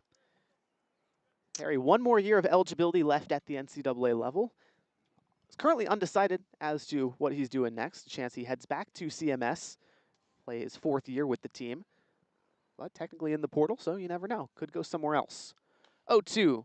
Nguyen off the edge of his bat, chopped foul to first. Not too far from here. It's just a fun area. Claremont Schools. It's a really good place to be for a ball player, just a student out there. Sunny all the time. Like Eugene. No. Almost. Perry steps off here. Yeah, it's just like you kind of forget because Cody Perry's such a relaxed dude how smart he is. Yeah. 0-2 delivery. Nguyen out in front, fouls off another fastball at the top of the zone. That two very prestigious academics right. and really strong D3 programs in the Claremont Schools. Claremont McKenna College, where he officially goes academically, but Claremont Mud Scripps, the 3-college team that comprises that baseball program down there in the SCIAC Conference. Nguyen 1 for 2, an RBI double. 0-2 pitch, bounces in front of home plate by 4 feet. Yeah, CMS, Claremont McKenna, and then Harvey Mudd and Scripps College. The big 3. 3 of the 5 or 6 in the... There's Pomona and Pitzer, Yeah. too, and the Pomona Pitzer, of course, Right. as their joint team. 1-2 Nguyen. Wave and a miss. How about the curveball from Cody Perry? That was pure filth. That was wicked. My gracious. Can't throw it much better than that. I mean, wow. Started kind of top middle of the zone, and that's where you want it. You want it to start in the zone so it ends kind of out of it. That one he sort of placed on a dot on the inside low corner, but again, it looks really good when it's coming through that top middle section of the zone. You swing at it, and then all of a sudden it drops beneath the zone. Here's Cannon King from the left side. 2 strikeouts today in the 5 spot. Hacks at the first pitch and fouls it off. 0-1 as the Conejo Oaks end up defeating San Luis Obispo 12-6 at Ventura College. That means this game becomes a must-win for Walnut Creek as they try to seize the #1 spot in the North. 0-1 to King. Fastball high outside. 1 ball and 1 strike. King, 4 home runs on the season, tied for first in the entire CCL. Cody Perry with 1 more strikeout. Be the 5th Crawdad ever to reach 50. 1-1. Off speed, outer third. It's a strike. 1-2 to King, guy who's trying to avoid the sombrero. Already with a pair of strikeouts today. 1 looking, 1 swinging. Both against Devin James. Cody Perry, 1-2. Waste pitch fastball that's high and it's upstairs.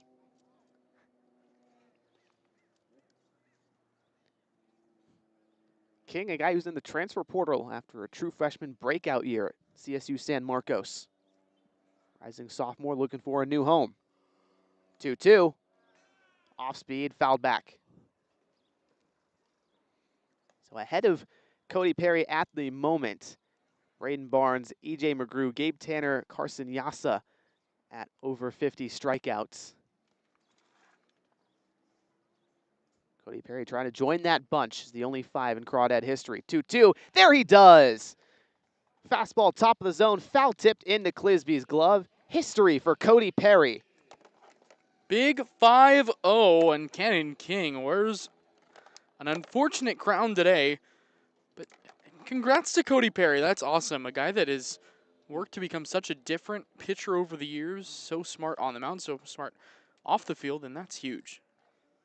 Panarese to the dish, takes a breaking ball in the dirt. But how about Cody Perry? Third season with Walnut Creek. Could it be more special? It's a big one. He's got he wants to end it with a chip. 1-0. Panarese takes a fastball low outside. And Talk this- about guys that want to win. He's definitely one of them. You wouldn't come back if you weren't interested in finishing something special. Absolutely, and this might be the team with a chance. 2-0. Off the end of the bat, high in the air to right field. Aldridge tracking and makes the catch. A 1-2-3 inning. Cody Perry achieves Crawdad history and gives the Arroyo Seco Saints the claw. We'll take a break. Top of the 7th right after this.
Three, 4, and 5 due up for Walnut Creek here in the top of the 7th. Tied at 5 between the Crawdads and the Saints. Angel Escobar, the rising redshirt junior, coming in to pitch from Mississippi Valley State to face this Walnut Creek order. Escobar, 8th appearance on the season, 7 1/3 innings pitched, 3.68 ERA. Not a hard thrower. Going to feature mostly curveballs, about 65 miles an hour, a fastball that tops out at 80, so we'll see if the Crawdad hitters can catch up. Nonetheless, Brandon Clisby takes over for Joe Coupland. He did so defensively in the last half inning. Now he'll take his first hacks of the day. Clisby, near 300 hitter in 11 games for Walnut Creek this season. First pitch he sees, a curveball outside.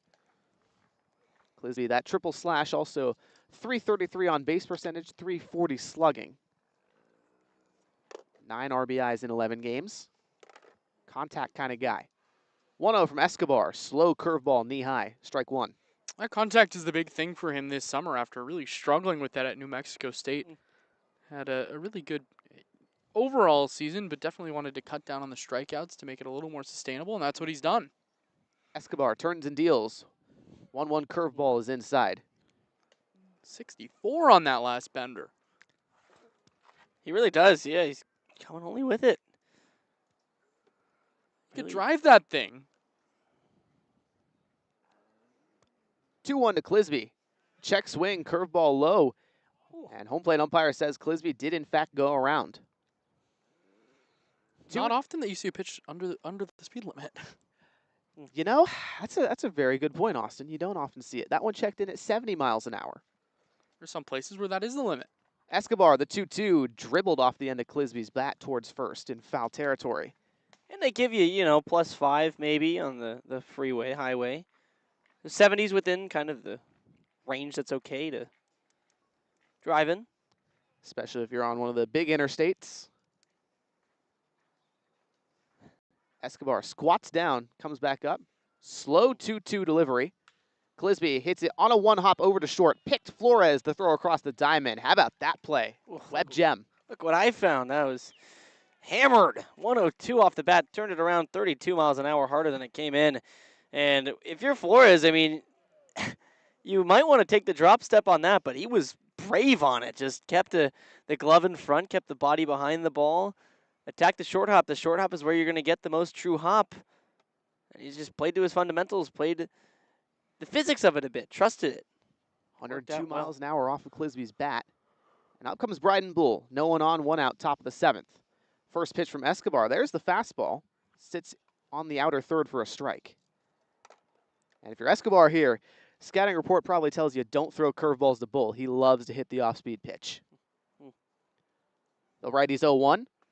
Bull takes a looper on the outer third. Called strike 2.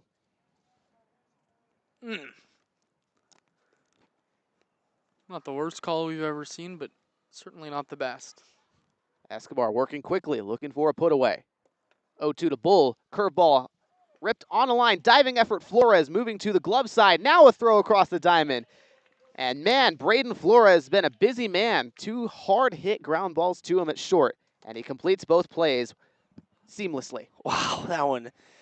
My goodness, the diver glove side up the middle. Sheesh, that one. I mean, last one was right at him, still a tough play. It shows you how you can still make a good play if the ball's hit right at you or to your left, making full extension. Jeez. Hats off to that one. Respect. As Zerk would say. Not going to say it. 2 outs, no one on. Kevin Parker Jr. from the right side. Pair of walks and a strikeout for KPJ today. Escobar fires a fastball that sits belt high for a strike. I mean, that's right down the middle, 79 miles an hour. I just don't think it's what Parker Jr. was expecting, but that's a pitch you can kind of tee off on. Now the 0-1. Curveball off the end of the bat. Popped up to first. Late. Tracking over with a couple steps. Makes the grab. And how about Angel Escobar sends the Crawdads down 1-2-3. We'll take a break. Bottom of the 7th after this.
Bottom of the 3rd for Arroyo Seco duo. Brody Shear, Nick Nashua, and Dylan Emel. Facing the new pitcher for Walnut Creek, Sam Johnston comes out of the pen to relieve Cody Perry, who relieved Noah Zirkle, who himself relieved Devin James after a 4-inning start. Sam Johnston has gone just 2/3 of an inning total in his last 2 appearances, looking for some consistency. Rising redshirt freshman at Cal Berkeley. First pitch to Shear. Fastball misses outside and low. Johnston's got the stuff to be really good. Got to fill up the zone a little bit. He'll get some swings and misses, but 1-0 to Shear. Another heater misses downstairs. sometimes all it takes is one good batter to get some confidence. Bump a fastball down the middle, let him hit an atom ball, and get out number 1. 2-0 to Shear, who's hitless today, 0 for 2. Another fastball misses away this time. He really had trouble against Alameda last time, really kind of finding barrels after some free passes. 3-0 from Johnston. Curveball sits at the knees on the inner third. There's a strike. A good get me over curveball that time, but was, and still is kind of staring a free pass down. Try to battle back, maybe another get me over breaking ball. Here's the 3-1.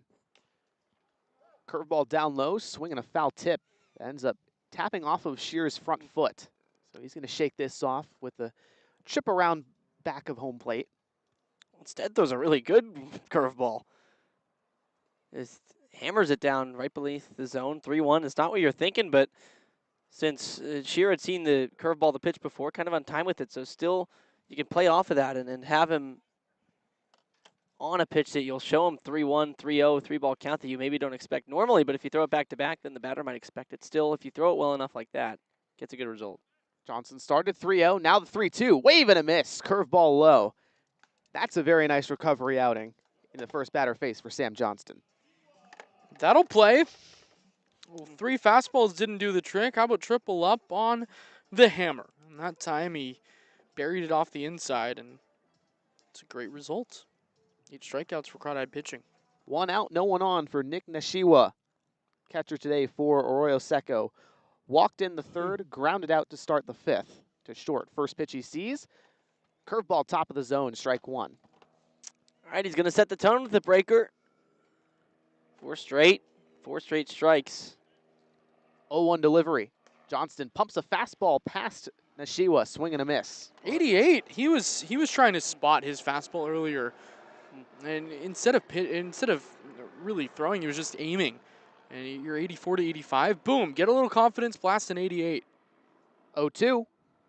Curveball bounces in the left-handed batter's box. That's something that I think it's easy to fall into that trap where you see the walk number pile up and you just want to get something over the heart of the plate, so you take a little something off and it doesn't really work, but he's so talented, you can figure it out. 1-2. Yeah. Curveball heart of the zone, strike 3 looking. Really nice example of pitching backwards there, starting with the curveball after ending the last AB with curveballs. He pitched the opposite way the at-bat before, got the strikeout. This time opens with the curveball, and then, I mean, you rip off 88 anytime, batter's going to be late, but after a lot of off-speed, they're going to be behind. So if Johnston can keep taking advantage of that, they get me over breaker early in the count, can be a big part of his game today. Dylan Immel from the left side, the second baseman. First pitch he sees. Fastball away. Immel also 0 for 2. 0 for 1, pardon me. Grounded out into a double play in the third, walked in the 5th. 1-0 from Johnston. Curveball outside. What I really liked about this at bat is Johnston, for the first time in a while, looked like he really wanted to just go at a hitter. He was ready on the mound with the pitch he wanted before the batter even got into the batter's box. 2-0 delivery. Immel chops a curveball toward the Crawdad dugout at first. That's a sign of confidence. Immel was behind the batter's box, kind of swiping his feet around, playing with whatever. And that's a scenario where Johnston, I think, earlier this year may have just been walking around and doing the same thing. Right-handers 2-1. Fastball upstairs and away, 3-1, but Sam Johnston entering this competition, guys, 32.4 ERA, needed some confidence. 2 strikeouts in the first 2 batters he's faced. That'll get him there. It's down 3-1, though. Here's the pitch to Immel. Curveball at the knee is called strike. Almost surprised he went with the fastball there, 3-1, after being behind a couple batters ago, brought the curveball. That was the heater there at 87, pardon me, folks. Another 3-2 count. Johnston delivers. Heater fouled away at 90 miles an hour. Wow. And you can see, I mean, the hitters are so behind every fastball he throws because they don't know what's coming. He's showing the curveball in every single count. 0-0, 3-1, 3-0, 3-2, 1-1, 1-2. So they're so off balance, and now they're sitting on that pitch, and he can use the fastball kind of as a specialty pitch. Another payoff delivery from Johnston. Fastball down low. First walk of the day that Sam Johnston has allowed. Lineup turns over. Jacob Freer, the third baseman, at the top with a 2-out base runner at first. That's a gigantic at bat. 9-hitter. You fall behind early and you have to battle back within the zone. And well, now the top of the order up. Freer's done some damage today. He's had some really good looking swings. And I think this is a good reset time for one Gabe Rojas. Out comes one of the assistant coaches for Walnut Creek to have a chat. Not Gabe Rojas, as you... We're going to disagree a little bit here. Anyway, mound visit. We're going to keep it right here.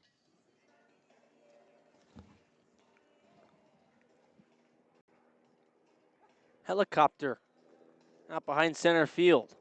Wow. Kind of cool. This is a beautiful backdrop here in Pasadena. Mountain off to the left. I forget the name of it. My brother mentioned it yesterday, but it's got a name. Helicopter flying over it. Now it's flying over the field. Hello up there. You guys figured it out? Yep, that is Gabe It is Gabe Rojas. That's on Rojas. me. Nonetheless. I tried to fill the time with something there. Thanks, Harry. I appreciate you being a champ there. That's why we go 3-man crew on the road, right? What's that Something mountain like called? that. Dang it. Mount San Antonio, that's it. Johnston throws to first where they have Immel. Slides in safely, not even close. Mount San Antonio, really, really good baseball program. Overall, it's the San Gabriel Mountains. That's the group over there. Beautiful. Pretty cool. It's like the view from the Rose Bowl. Freer from the left side. Johnston out of the stretch. Fastball high out and away. 1 ball and no strikes to the Saints third baseman, who homered in the fourth. Kicked off a 4-run inning for Arroyo Seco. We're still tied at 5 here in the shadow of the Rose Bowl out in Pasadena at Jackie Robinson Field. Another helicopter swinging on by. Hey. Johnston, 1-0. Sits a curveball on the knees, strike one. I don't know if you guys ever used to watch Dodger films. Of course. Yep. No. Are those Aviation enthusiasts. what kind of plane is that? this? That. Same This thing. or This or that. Wow. What kind of helicopter is this? You didn't watch Dodger films? I was in a Dodger films video one time. Never. That doesn't ring a bell. 1-1. Freer takes a hack, fouls it away. Which one were you in? Some stupid gaming video. It was dumb. Like We need to dig this up You were now, featured, or actually. you were just kind of in the background? No, it was he did a 2K series, and I was one of his opponents in the 2K series. Yeah. You win? No, I quit the game early. Really? Yeah, I'm sure. He wasn't very good at 2K. I was really bad. Well, that's true. Johnston agrees to this pitch from Clisby.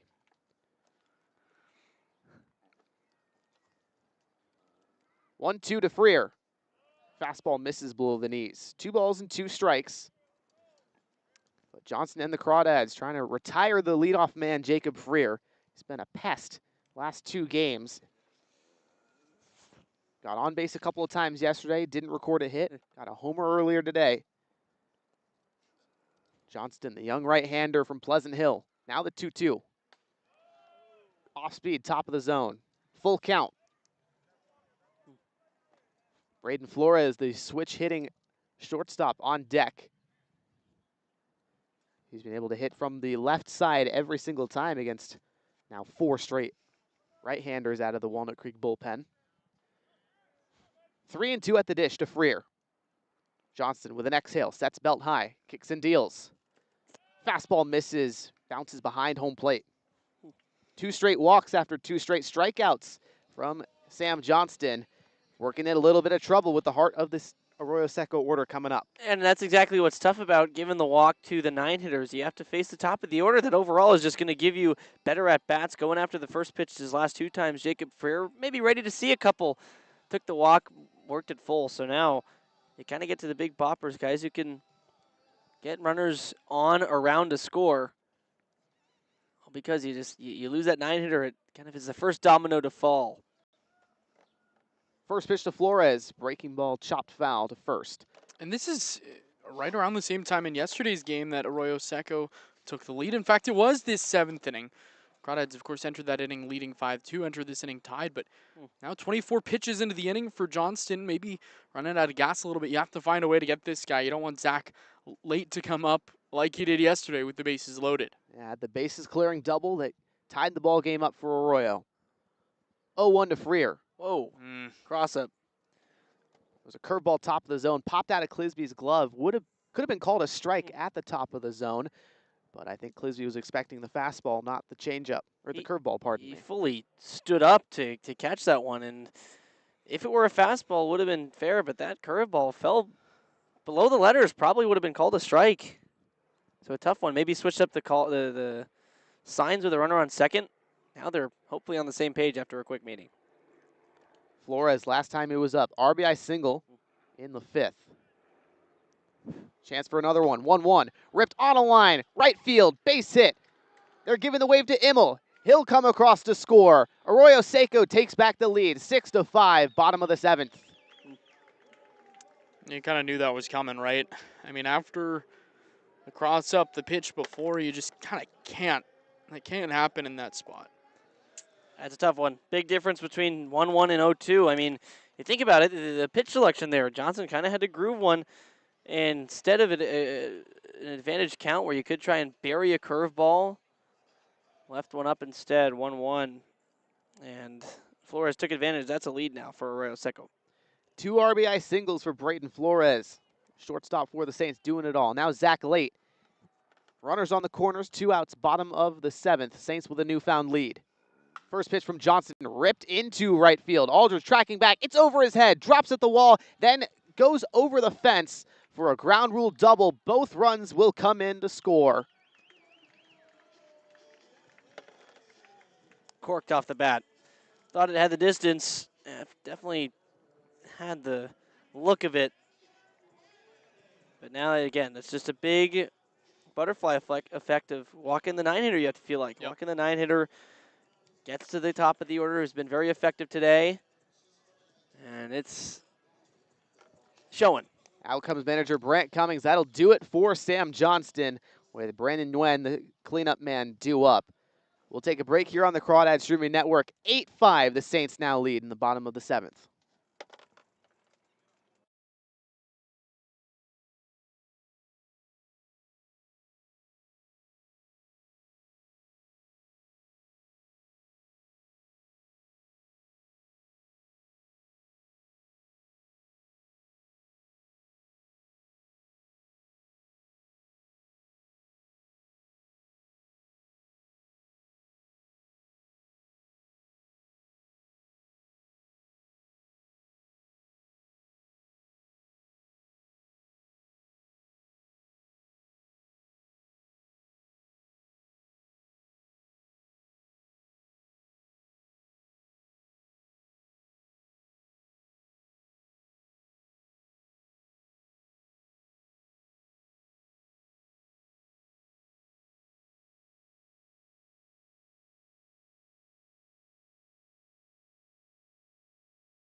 bottom of the 7th, 2 outs. Zach Light just had the RBI double.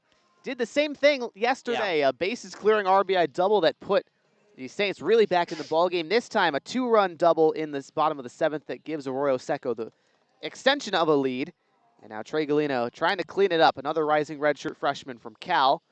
Galino relieves his Golden Bear teammate, Sam Johnston. And Galino, 5th appearance this summer, at least in conference play. 6.23 ERA in 4 1/3 innings pitched. Brandon Nguyen, center fielder, who's had himself quite the day. RBI double in the 4th, a ground out and a strikeout as well. Chance to add one more with late at second. Well, brights seem to be lightest when it's late for late. Back-to-back games, big-time doubles in the 7th to give leads and danger for more. Galino closed off stance in the stretch. First pitch to Nguyen, fastball high. 1-0. Galino and Johnston, very similar profile pitchers. They throw primarily just a fastball and the curveball from the right side. Both stand at 6'2".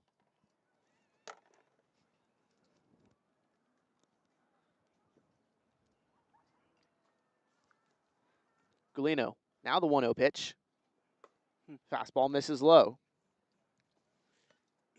92 miles an hour that time from Galino. It's got a big righty fastball. It'll play up in the zone really well. Galino last pitch on July 1st against the Stompers went an inning. Struck out 2. His 2-0. Nguyen takes a check swing, nasty curveball in the dirt, and home plate umpire rings him up. He did go around. Ooh, wow. I think if this inning had played out any differently, I'd maybe be throwing up a little bit, but that was one of the better pitches we've seen this season, one of the uglier swings we've seen this season. 2-1 following the sword. Now Galino comes home again. Fastball upstairs, misses. Hitter friendly Nguyen. Like I like Galino, the 2-pitch mix of fastball, curveball, very effective when you go right over the top like he does. A lot of vertical break given on both those pitches, going opposite ways, top spin versus backspin. Kind of looks the same when it's coming at you. Galino, 3-1 delivery. Curveball misses the outer third. 5-pitch walk to win, and Cannon King comes up with 2 outs, 2 on in the bottom of the 7th. The Saints already a 3-run lead. I mean, this is a must-get now. I mean, it's just, this inning's starting to really tumble out of control and snowball. You can still exit with just a 3-run deficit on the scoreboard and 6 outs to play with. But, man, Galino, after relieving the struggling Johnston, first batter faced walk, that's not how you want to get going when you're facing a hot middle of the order. One of the most potent bats in the CCL up right now, Cannon King. 4 long balls, tied for the league best. Almost a .600 slugging percentage. Galino fires a curveball in there that's fouled away over the third base dugout. And the guy who may be due today, 3 strikeouts. King is not really a guy that strikes out a ton historically. Under 20% coming into the year, but this series 1 for 6 and he struck out 5 times. Wow. Not great. It's been neutralized against the Crawdad pitching staff so far. But is there a better opportunity for him to bust out of that slump than right here? I think probably not. 0-1 from Galino. Fastball, wave and a miss. 89 miles an hour on that outer third. Challenged him.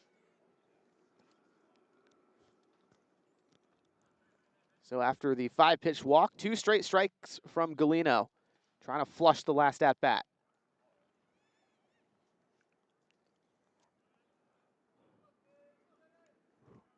Oh, 2 to King. Here it is. Fastball misses away. 92 miles an hour. Good idea. Fastball with a little bit of arm side run. Not a ton, but one that can play just enough to try to get a chase and in a good spot as well. Lights have come on here at Jackie Robinson Field. Almost 8 o'clock local time. 1-2 from Galino. King just fouls it back. Curveball on that outer part of the plate. It's An inning that all started with a 2-out walk and then a cross-up that changed a 0-2 to a 1-1, and, well, it's been all Saints since. Yep, RBI single from Flores took the lead, then a 2 RBI double from Late. Added a couple more. Wynn just walked. Now we're at here, the 5-hole man, Cannon King. Down 1-2 in this count. Galino trying to put him away. Misses a curveball in the dirt. 2 balls and 2 strikes. Well, and if you go back to what it really started with, it was 2 strikeouts back-to-back. Johnson on the attack against the 7 and 8 hitters at the bottom of the order, looking for a quick one after kind of a tough first at bat going down 3 balls, but working back. He had the confidence and all of a sudden just lost the command a bit. And it's ballooned. Galino, the 2-2 to King. Another fastball that misses low. Full count. The only issue on those 2 pitches, too, is it doesn't really set up anything. 2-pitch guy. Curveball was way low. Now fastball was way low. You can't really work one of the other pitches off of those last 2. Full count to Cannon King. 10 walks on the season. Also 10 runs batted in. Galino turns back. Has this pitch from Clisby. The payoff home. Curveball hit in the air softly to center field. Bull moving over to his right, makes the catch. That finally ends the inning for Walnut Creek. 3 runs from the Arroyo Seco Saints. They now lead heading to the top of the 8th.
Top of the 8th, Walnut Creek all of a sudden trails by 3. They jumped out to a 4-0 lead in the 3rd. Then the Saints answered with 4 of their own in the bottom of the 4th. 1 run apiece for each of the teams in the 5th. Nothing in the 6th, then nothing in the 7th for Walnut Creek. Then Arroyo, 3 runs last half inning. They take the lead, and they'll send out the brand new man, Tyler Hawkins from Bucknell, teammate of Crawdad Ryan Delaney, to make his first appearance with the Arroyo Seco Saints. Moss, Taylor, and Ramos due up. Right-hander's first pitch, a fastball knee-high for a strike. Always a bit of a mystery what you'll get from a guy who's making his first outing in the summer. You'd have to think a month or 2, maybe with no in-game action. 17 appearances at Bucknell this spring. And it can play both ways. For a pitcher, it can create some kind of deception or confusion because guys haven't really seen you yet, but for the batters as well, maybe not going to have as much command. Just spiked a fastball in the dirt. Now the 1-1. Moss takes high and tight. 87 miles an hour, chin high. Saw him walking in yesterday at around the same time that myself and Harry and Royce did, and I said, I know that Bucknell Bison shirt. Oh, yeah. 2-1. Moss takes upstairs. Another heater. And Sutter Moss got the third hit of the day for Walnut Creek, a single in the second. Since then, a walk in the third, ground out in the fifth. Hitter friendly, and Moss works the walk. A fastball that wasn't really close. Good at bat. Can be so easy after a long inning as a DH to step in there and want to just take your hacks, but instead he takes all the way, and that'll play. Take your walks, take your bases, try to claw back into this game, no matter how much it takes. Hawkins, 20 walks to 18 strikeouts this spring at Bucknell. And now Cam Taylor from the left side. First pitch, another fastball upstairs. And remember, if you're the Crawdads, you've got Ryan Ellis in your back pocket. You can use him in kind of a golden at bat situation, and right on cue, he's walking in front of the dugout. Might be pinch hitting for Aldridge here. 1-0 to Taylor. Off speed inside. Remember, Taylor had a really nice swing last time up, too. Flew out to... No, got a base hit to right. Yeah, He's had a great game. hit a fly ball to right. 2 for 3, a pair of singles. Waves through that fastball, top of the zone. Yeah, it did not fly out right, but was kind of soft contact on it to right that got down in front of the right fielder, Panarisi. But really, he turned on a fastball. Just maybe a tenth of a second too late. 2-1, swings at another fastball as Moss tries to steal, and they catch him over there at second. Nice throw behind the dish from Nishiwa. Yeah, that was like a delayed hit and run, and it just did not work. Taylor swung late through it, and you just can't be running into outs in a 3-run game. 5 outs left for the Crawdads to work with, trailing by 3 now. 2-2 count to Taylor. Hawkins kicks and fires. Wave and a miss. Blows a fastball past Taylor. Promising start to the inning. A leadoff base runner, and now suddenly the Crawdads in an 0-2 hole. 2 outs, no one on. Top of the 8th, trailing by 3. Yeah, it's just one of those 30-minute stretches of baseball that makes you kind of reevaluate your love for the sport. One of those road trips, perhaps. Here's Ramos. Takes a fastball below his knees. 1 ball and no strikes. Well, and almost on the same level, too. You had Ryan Ellis maybe thinking about that bat coming up, but you run into it out on the base paths and a strikeout a pitch later. Another one that bounces at the plate. 2-0 to Ramos. Thinking about a situation where he could make it a tie game with 1 swing, a guy who's got so much power, but now Aldridge back on deck, and the kind of excitement of him potentially coming up is eliminated, and the momentum feels like it's snuffed out. Hawkins turns and deals. 2-0. Fastball on the outer part of the plate. Called a strike. Ramos 0 for 3. Reached on an error in the second. A fielder's choice in the 6th. Grounded out in the 4th. There's another wild pitch from Hawkins. A fastball in the dirt. 3 balls and 1 strike. Now, if you're Ramos, you have to be a leadoff hitter. Almost definitely going to be taking this one. No real reason to swing. Hitter friendly to Ramos. Hawkins 3-1. Fastball not really close. Well into the left-handed batter's box. Second 5-pitch walk in this inning for Tyler Hawkins. And it brings up Shane Aldridge.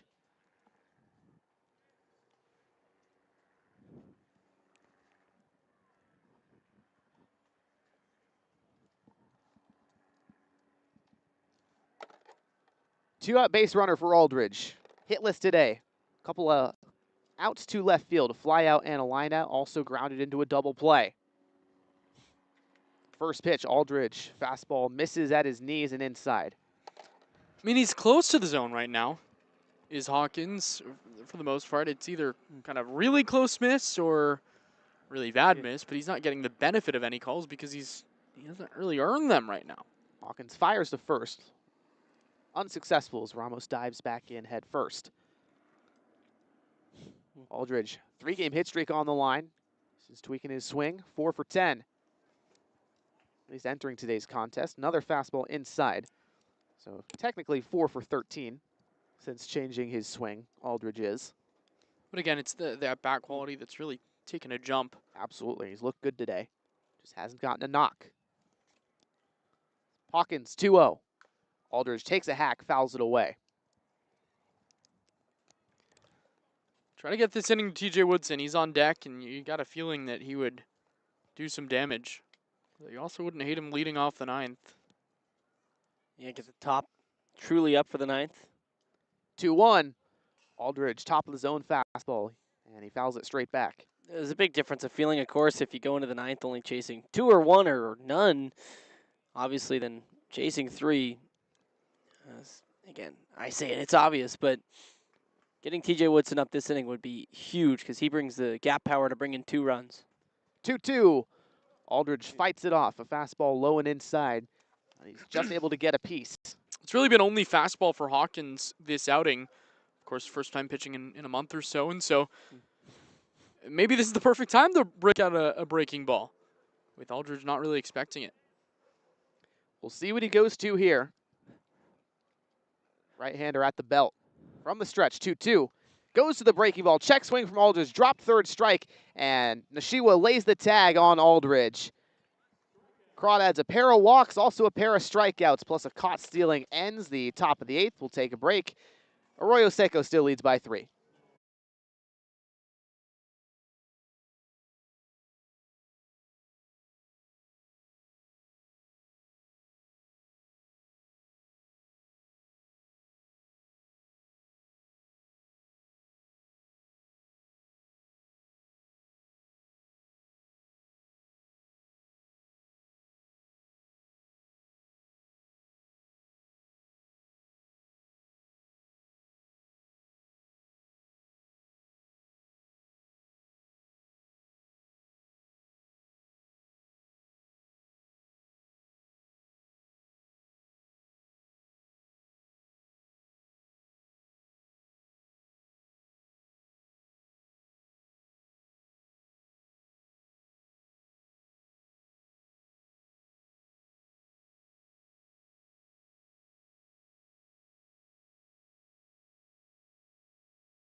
Bottom of the 8th, Crawdads send out Jeremy Jones to keep things quiet here. Arroyo Seco leading by 3 after a 3-run bottom of the 7th. Crawdads couldn't plate any in the top of this inning.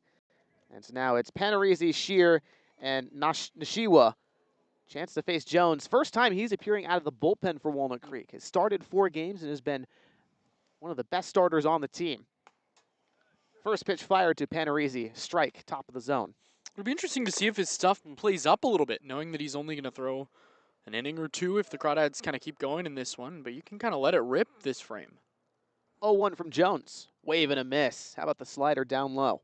Ooh, wicked stuff. And I might even be not just one of, but the best starter with the Crawdads so far. He's been so consistent. That's why he was named to the All-Star team for the California Collegiate League North. 2.4 ERA in 15 innings. 0-2. Off speed and high. And him and Paul Wheeler, 2 All-Stars, might have been the only 2 really strong pitchers for the North in that game. I mean, And Hudson Aber. And Jeremy Jones came in through a scoreless inning, struck out a pair. Awesome to see. Jones resets between the belt and his letters. 1-2. High curveball tapped over to the mound. Jones collects, and Panarese, I don't think he thought it was going to be a fair ball. Yeah. Kind of delayed jump out of the box. Nonetheless, he's retired on the 1-3 putout. It almost looked like he was going to kind of try to talk to the home plate umpire into thinking that it hit him inside the batter's box and therefore was a foul ball, or he couldn't see it or something. That was weird. Nonetheless, the outcome's the same, an out. And Brody Shear from the left side, a chance to eat into Jones. Shear, 2 strikeouts and a ground out today, 0-3. Jones winds, kicks, and deals. Fastball inside and low. Shear, the Nebraska commit after Pasadena is at McLennan Community College in Texas. 1-0. Fastball, he takes a hack, and it goes hooking into the Saints bullpen in left field. Wonder if Brody Shears ever faced Aiden White. That's actually a great question. Right? Former Nebraska pitcher Aiden White played for the Crawdads last year, played at Amarillo College this spring, and now heading to Dallas Baptist. Jones, 1-1. Shear grounds it over to second, takes a bit of a weird hop, bounces out of Ramos's glove, and Shear is safe. Yeah, really tough play. It's not the last hop that made a weird play over there for Ramos at second, but the penultimate one that took kind of a larger hop than you might expect. And when you are tracking the trajectory of a ball, you try and cut it off on a short hop, but the short hop that Ramos was expecting got altered a bit when it took the big hop before it. So kind of got backed up on it. Man, tough play. Very much so a tough play. Now the catcher, Nick Nishiwa from Hawaii, a chance to add on some more to the Saints lead. First pitch he sees, upstairs and inside. Goes for a ball. So I've got news. He did not face Aiden White, but did face Riley Leininger twice. Oh, They another both hit former third Crawdad. in one game, and then I've got another Crawdadism for you after this. Jones, 1-0 to Nishiwa. Slapped on the ground to first. Taylor takes it himself and now goes to the bag at second. Stepped on the bag, and he'll get the double play. 3-6 unassisted. Cam Taylor flashing the leather for Walnut Creek. We'll go top of the ninth. The Crawdads' last chance, trailing by 3.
Top of the ninth, do or die for Walnut Creek here in Game 2 of this Southern California road trip. 8-5, the Arroyo Seco Saints lead Walnut Creek.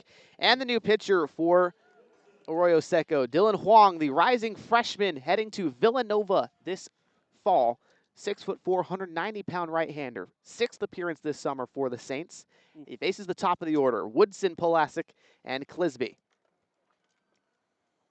Huang kicks and deals. First pitch. Inner third curveball for a strike. Woodson has had himself a nice game. Pair of singles, 2 for 4. After he was kind of the hero yesterday. An RBI double. 0-1. Takes another curveball. Called a strike. And it wasn't the usual type of double you'd see from him. It was a pop-up down right field, just got past the right fielder, sliding, missed. Usually he's pumping one to left field on a line. 0-2 from Huang in the dirt. Woodson takes. So it's 1-2. But Dylan Huang, 6 strikeouts to 3 walks this summer in 12 innings. 6 ERA flat. Has 1 win and no losses. 1-2 to Woodson. Curveball freezes him. Strike 3 called. Yeah, can't throw it much better. That is a beautiful 2-strike pitch. Had him out. Had a couple pitches and just, that's the type of thing you can throw one up. 1-2, 0-2. Just let the slider eat. Bite off that corner. Plasek, another guy for the Crawdads with 2 singles today. 2 for 3, also walked in the 5th. Lined out to center field in the 6th. First pitch he sees, 87-mile-an-hour heater at the knees. It's called a strike.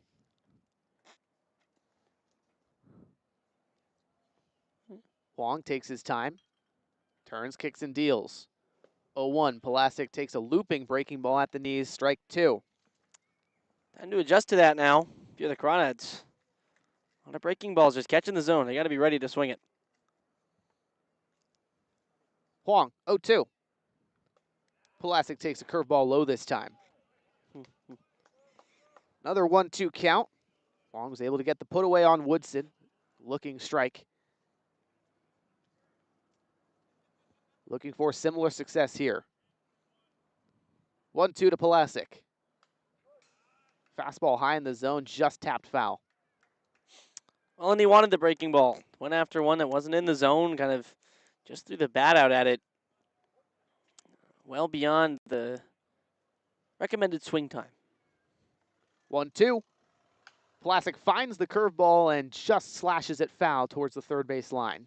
That's what he's aiming for. At third base line, Brent Cummings, Crawdad head coach in the third base coach's box, didn't even flinch. He's seen his fair share of those over the years. Huang still at 1-2. Next offering to Plasek. Goes with a fastball upstairs and away. Count even at 2.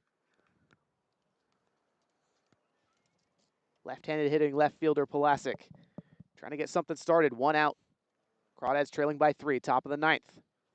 2-2. Curveball grounded over to third. Freer collects his throw across the diamond. Beats out Plasek by a step. Crawdads down to their final out.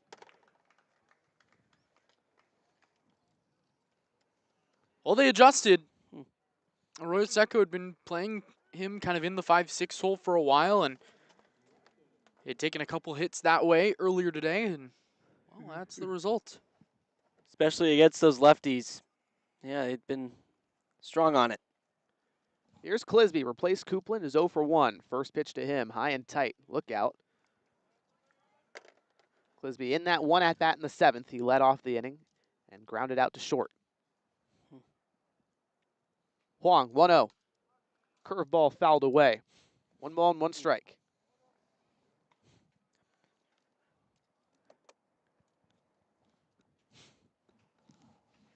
"12 hits on the season for Clisby. Just trying to extend this inning, give the middle of the order for Walnut Creek a chance. 1-1. Ground ball up the middle. That's what he does. Brandon Clisby, a 2-out single, keeps the lineup turning. Keep going, find a way. Bryden Bull's got to get on base any way possible. Just get the tying run to home plate and try to see if you can make some magic happen. Strange things have happened here at Jackie Robinson Field. Well, 2-out, 3-run rally is nothing. Bryden Bull to the dish, 0 for 4. 2 strikeouts, 2 groundouts today. Trying to keep this ball game moving. Give Walnut Creek a chance. First pitch he sees. Fastball low part of the zone, just in for a strike. How much better you can place that ball to Bull.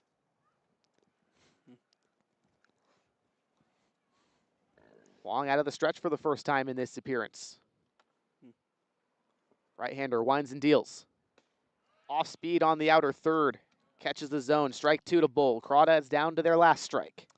I do like that he's been really patient today, but now got to be little bit more aggressive, but not too aggressive.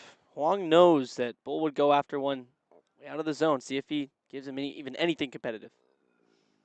0-2. Breaking ball low. Bull gets a piece of it, stays alive. Curveball just sat at the knees. That's a pitch that Bull hit his first Crawdad home run as. Breaking ball low and outside. He's able to get a bite, drive it the other way. 0-2 again from Huang. Off-speed pitch, same spot, misses. 1-2 to Bull, the center fielder. He's been a busy man in the outfield, but has tracked down every ball he's seen. Huang comes set. 1-2 again. Bull waves and misses. Strike 3 on a curveball in the dirt. The Crawdads have lost 2 straight now to Arroyo Seco. The Saints have handed Walnut Creek a pair of tough losses. 7-6 victory last night, 8-5 here today on this Thursday evening contest. Crawdads going to San Luis Obispo tomorrow to take on the Blues, the team that, had they won today, would have been ahead of in the CCL North standings. Instead, the winner of tomorrow will still claim the first place spot in the California Collegiate League North Division. Crawdads trying to make it anything but an 0-3 road trip tomorrow. Gentlemen, what can they learn from tonight going into tomorrow? Well, it's just you got to cash in. I mean, scoring early is great, but you got to keep adding. You got to keep rolling. The CCL kind of an offense-first league, and teams are going to catch up. The Crawdads have caught up to teams before in the past when they've gone down early, and it almost feels like the Crawdads have played better when they start behind by a couple of runs. Obviously, not letting it get out of control like Alameda, but when they keep it close and are behind, that's when they seem to play their best baseball, take their best swings. And today, it seems like they're getting a little too comfortable when they get leads at the plate, start maybe swinging a bit too much, but still quite a bit of contact. No strikeouts from the 4th to the 7th inning, but then after that, in the 8th and 9th, 2 apiece, so 4 in the last 6 outs. So just consistently trying to take good, strung out at bats that are strong. It's 2 games the Crawdads could have won, and I think that's the really frustrating part. I really appreciate that Harry isn't coughing on me right now after the sneeze that I had on him earlier. Seriously. But no, the reality of it is the Crawdads and Blues both lost 2 games, which is not something that's going to happen consecutively, and definitely not at the same time much this season. You got to find a way to win tomorrow. You have the benefit of the fact that if you do win tomorrow, you're still in first place, but Slow played 2 games that it should have lost. The Crawdads played 2 games that they could have won. When you pair those things together, it just makes it almost a little bittersweet, even if you do come away tomorrow with the win. That it does. So we'll have that action tomorrow, 6 o'clock p.m. Pacific time, first pitch here on the Crawdad Streaming Network. For our producer, Jack Brooks, and the 2 gentlemen along my side, Harry Setrakian and Austin Oda. Gentlemen, always a pleasure to be calling a game with you. For our fans, we'll see you folks tomorrow night. Charlie Limoncelli signing off here on the Crawdad Streaming Network.